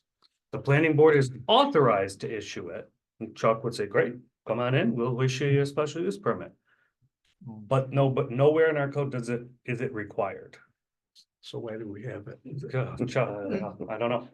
Maybe something we should clean up is what. Maybe it's something they should clean up. Let's keep it simple and do that then. I mean, Okay, well, Yeah. there's a couple other things you have to address. You could put it, yeah, come on in. You could do an expedited site plan review process. In my conversations with Ag and Markets, they said, sure, yeah, absolutely, you're allowed to require an expedited site plan review. Conceptual. It would be a concept plan, I don't know, Recommendations to. yeah, but. He would consider that in his review of the uniform code. So that's a decision you need to make on my last page here, second to last page. So do you only allow farm labor housing? Essentially with no review or no special use permit within an ag district? Do you put in an expedited site plan review process or not? You really don't need it, in my opinion, because of what the planning board can require. You're not getting an engineer's stamp, you're getting I'm gonna put it over here. And they're not really they're not really allowed to restrict anything beyond what the code enforcement officer can restrict. It seems like a. Well, that is expedited review. I mean, if it comes Yeah. in and you look at it right now. in my- okay, yeah. well, In my it's opinion, expedited. Yeah, if you there's That's pretty. Maybe fair. not There's- immediately, but more things that I would be forced to require than what the planning board in an expedited review would look at. Does that make sense? yeah. Like Sorry. septic, they're not gonna look at the septic, because I'm gonna have to spend time doing that, so the materials I'm gonna need are actually more extensive than what they would need. So, I think when you're in a town or municipality that doesn't have the level of staff that we have. You might want an expedited site plan review, so you get at least 5 people, one of whom might have a little expertise, half of them might have a little expertise. You know, who might catch something that's a real problem. You know, if you have a part-time code enforcement officer who doesn't really do this type of work. You might want extra layers of review. In our case, I mean, we have very professional staff who can catch everything that an expedited site plan review process would. How do we confirm that they're not like being built on a stream bed or in a wetland or something that is, that's. that'd be part, Yeah. That's that's yours, smart, okay. yeah. because then we're dealing with federal permits. and Right. Getting into that. Yeah, but I mean, But just so. And I guess theoretically, there could be a non-federally protected stream that is state protected. And, Blue line and stream. they're allowed to build it on that in New York State. Okay. Right? I mean, there's, I think 305. We have setbacks from streams that are local ordinance. That would have to be. Oh, So they have to yeah, meet do you those wanna keep- criteria. Yeah, that's a They good still point. would, that's. Yeah. their- Even, Yeah. even ag Okay. buildings, certain ag buildings, so like your manure storage, we actually have setbacks, Yeah. even in recognized ag districts that Mhm. have those setbacks. That 100-foot setback from Blue Line Stream is also in there. There's other avenues that are required. Yeah, I'm just making sure that it's, So like septic can't be so many feet from a Blue Line Stream, so that's. You're not regulating farm labor housing, you're regulating all septic. Right. Mhm. That's And- really how it looks at it. And that is one of the things that the Ag Department of Ag and Markets doesn't deem an unreasonable restriction. It applies to everybody and it's for good reason and to protect the health, welfare and safety of the community. You might get away with it. There, I mean, they do say that a lot of the area and bulk standards, you can't, those are unreasonable, like screening from farm labor housing. Which no farmer have to pay I don't think they- pay for screening for something that he needs to support his farm. You can't enforce a unreasonable setback. Oh, farm labor housing has to be 500 feet back from the road. No, it's gotta be similar to all your other setbacks in that district. Like what Mike was just talking. So. So we need to clean up special use. You need to clean up special use permit. I mean, that kind of just should be eliminated Right. unless. You want to still have a special use permit for farm labor housing outside of an agricultural district. The agricultural district, excuse me. So that's really kind of the decision you need to make. And then I think town staff and I will get on what restrictions you can impose, like the one Mike just said. That are important, propose them to you, but, do you want to allow farm labor housing with only uniform code review all throughout the town or just in the county ag district? That's, I guess, your starting point. Do we have any farms that are outside the ag district? Yes. Really? Yeah. That It's a are farm-friendly Active farms. Yep. and they're- Yeah, so the ag district, it's actually set forth by the state and then overseen by the county. The way that when I've talked to county staff, it's more of a, I hate to say it, tax assessment. Yes, that's designation what, than anything else, but because of that, I don't think you're gonna find a map because it's spot. Yeah, it's parcel based. Yeah, it's not, oh, it's not So, contiguous. It's No. not- so No, right. That's what, I mean, That- I'm looking around here, I don't see Yeah. any of these. so- I've been trying to picture. Yeah, I've seen your eyes going. Yeah. So in order to receive that designation and maintain it, they have to work with Michelle's office, who works with the county. They have to provide. Just like every single year when they go through and they sign over saying, yes, this is still an ag ops, that's one of the stipulations that they have to maintain. So it changes annually. Not, If I Well, don't not, sign yeah, that, it's 3 years for the county. but so if I don't sign that. I'm no longer in an ag district. You are, but 1 year, 3 year renewal comes in, it's gonna be questioned. Let's put it that way. So, but what about the, Oh, The so year yeah. is just for the assessment. That's purely for the Okay. town's assessment, but it's a factor of. the So town. do we what about want to the allow, Paddleford Brook Green, like that whole area, the Paddleford Brook area, I thought we had specifically identified and protected that area for farmland protection. It is from a town standpoint, but from a state recognized ag district, it's not. So if you go to. I was saying, could we Encore, add something that if it's within the Paddleford Brook protected area, that Sure. that's always in the ag district, or? I don't see, I mean, that's No, the area you that can't. we, so why would you not want to allow farm labor housing is what we're talking about anywhere in the town? If it's already a farm, right? it's got already. It has to be a an farm. Right, it has to Yes. be a Yeah. farm, right, so Yeah. that, you're gonna recognize that on the tax code, because you're gonna get ag exemptions from that. Well, and So- if it turns out, I mean, It's- and they'll, if you're farming, you're going to get yourself into the ag district. At which point, if you don't, you're not subject to the state ag and market provisions and will bring the hammer down on your Yep. hotel that you just built and on your, that's the big thing. your That's the reason simulated why farm. I would suggest just keep it to the recognized ag districts because it's another check and balance for staff. I mean, if they stop farming in 3 years, they lose their they stop signing or whatever, then So- we have a reason to say, okay, what's going on? You're no longer in an ag district. Now you have to go back to the regular. Isn't there a certain level of business they have to do, a certain dollar value? $10,000. Yeah. Yeah, Yeah, so like the big example is the Wegmans, the Orchard and the greenhouse. Those are not ag districts. They're not. Oh, really? Yep, I thought that's why they put them there. I just so they assumed that's tax why would they get- did that. they're not recognized ag districts, so there's reasons to and reasons not to. So that's the biggest thing. Probably is all comes it's- down to financial. Yeah, but the basis is that some people are in the ag district, some people are not. For example, if your parcel is farmed, but you're leasing it to a farmer, you may or may not be in the ag district for your parcel and stuff like that. But everybody, I mean, it sounds like, from a rough overview, the Wegmans could get into one. Good. If they wanted to build some farm labor housing, they'd have to fill out more paperwork. right. So what, So if- you're not restricting anybody by restricting it to farm labor housing. No. what if I wanna put in a big old solar farm somewhere and then add farm worker housing there? Solar farm is not under. It's not ag, It's right? not. Yeah. Okay, that's what I was Yeah. doing, so that would not So- qualify as ag land. The Okay. Even though stuff it's that's solar. protected, That's what I'm, But this farm labor housing unless you were. unless you were doing a short-term rental with Yeah. solar farm, that's what I'm saying, I'm the talking about. stuff gaming that the is system type of protected is stuff, very yeah. clearly laid out. I mean, Yeah. timber farms. Mhm. I mean, there's a bunch of things that you kind of wouldn't think of In the ag. that are that are, but when you see it, Yeah. oh yeah, that is Goats agriculture. underneath.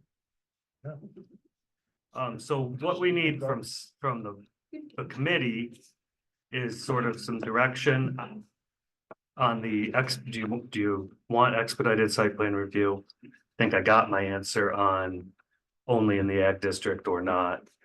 And then, how So does we it, can propose some suggestions on, the technical aspects.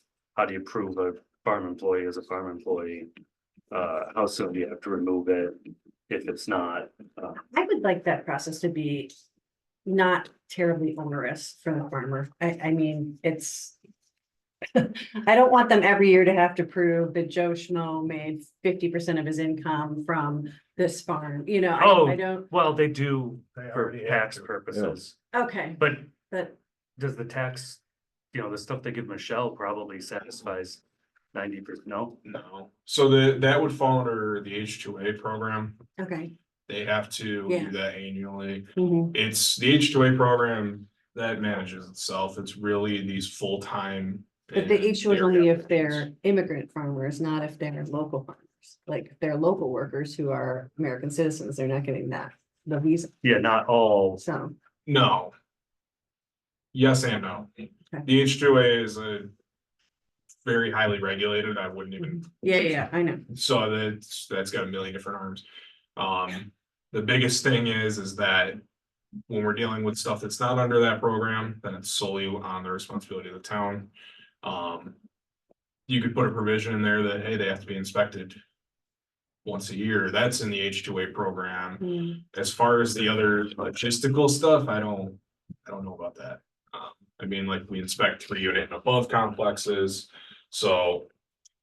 As far as the other stipulations on reports and everything else, we could just go and say, hey, if you lose your ag exemption, Yeah, then, or not ag, the ag and markets District. district. I Mhm. mean, in my mind, and correct I would me if I'm prefer wrong, there's not a ton of change, no, Bob's gonna build some farm labor housing and, I mean, everybody in this room will know he stops being a farm.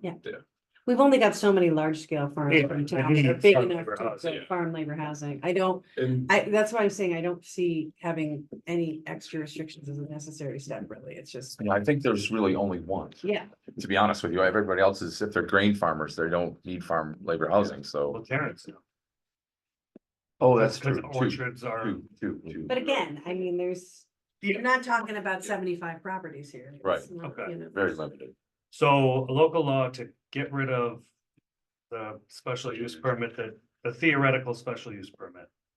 And I think I also we need. No expedited You good review. with that? No expedited site plan review? No site plan review, Gary? Yep. Okay. We'll get it to you. Good. Interestingly, you guys should all, you have an agricultural enhancement plan Mhm. from 2016. Yep. I mean, one of the things she says is, hey, you better tighten up this special use permit on farm labor housing. Laws change, the ag and markets, interpretations have changed. New York State cases, courts have decided differently more recently that, hey, we gotta protect farm labor housing. But in 2016, your consultant said, oh, you better tighten this up so we can make sure that your farm labor housing is restricted. And the town did it. They followed her guidance. It was good guidance at the time. But there's some interesting recommendations, and I think the town followed most of them. And that's why we have pretty good code and policy towards agriculture in this town. I don't want anybody to think that there's a problem with our code or the way we're treating agriculture. We're not. It's good. We can just make it better. Dave, can I make a recommendation? Sure. Before we send this straight on to the town board, can we just get the ag committee to look it over and see if they Yeah, have any thoughts? obviously. concerns? They're actually meeting this Thursday. I don't know if that's potential to get it to them before that. Yeah, Pretty sure. yes, yes, Yeah, that's a good of point. course I can do that. If you send it to me, I can send it to them. That'd be great. It's just crossing out a bunch of stuff, right? I'm right, Kim. It's this Thursday, right? Okay. Yeah. But wait, there's a special use permit right here. Okay, Okay, that sounds good. cool. Next meeting, June 3rd, which sounds like we've already got some incentive zoning and other things to add to that. So just a motion to adjourn. So moved. All in favor? Aye. Aye. Thank you all for coming.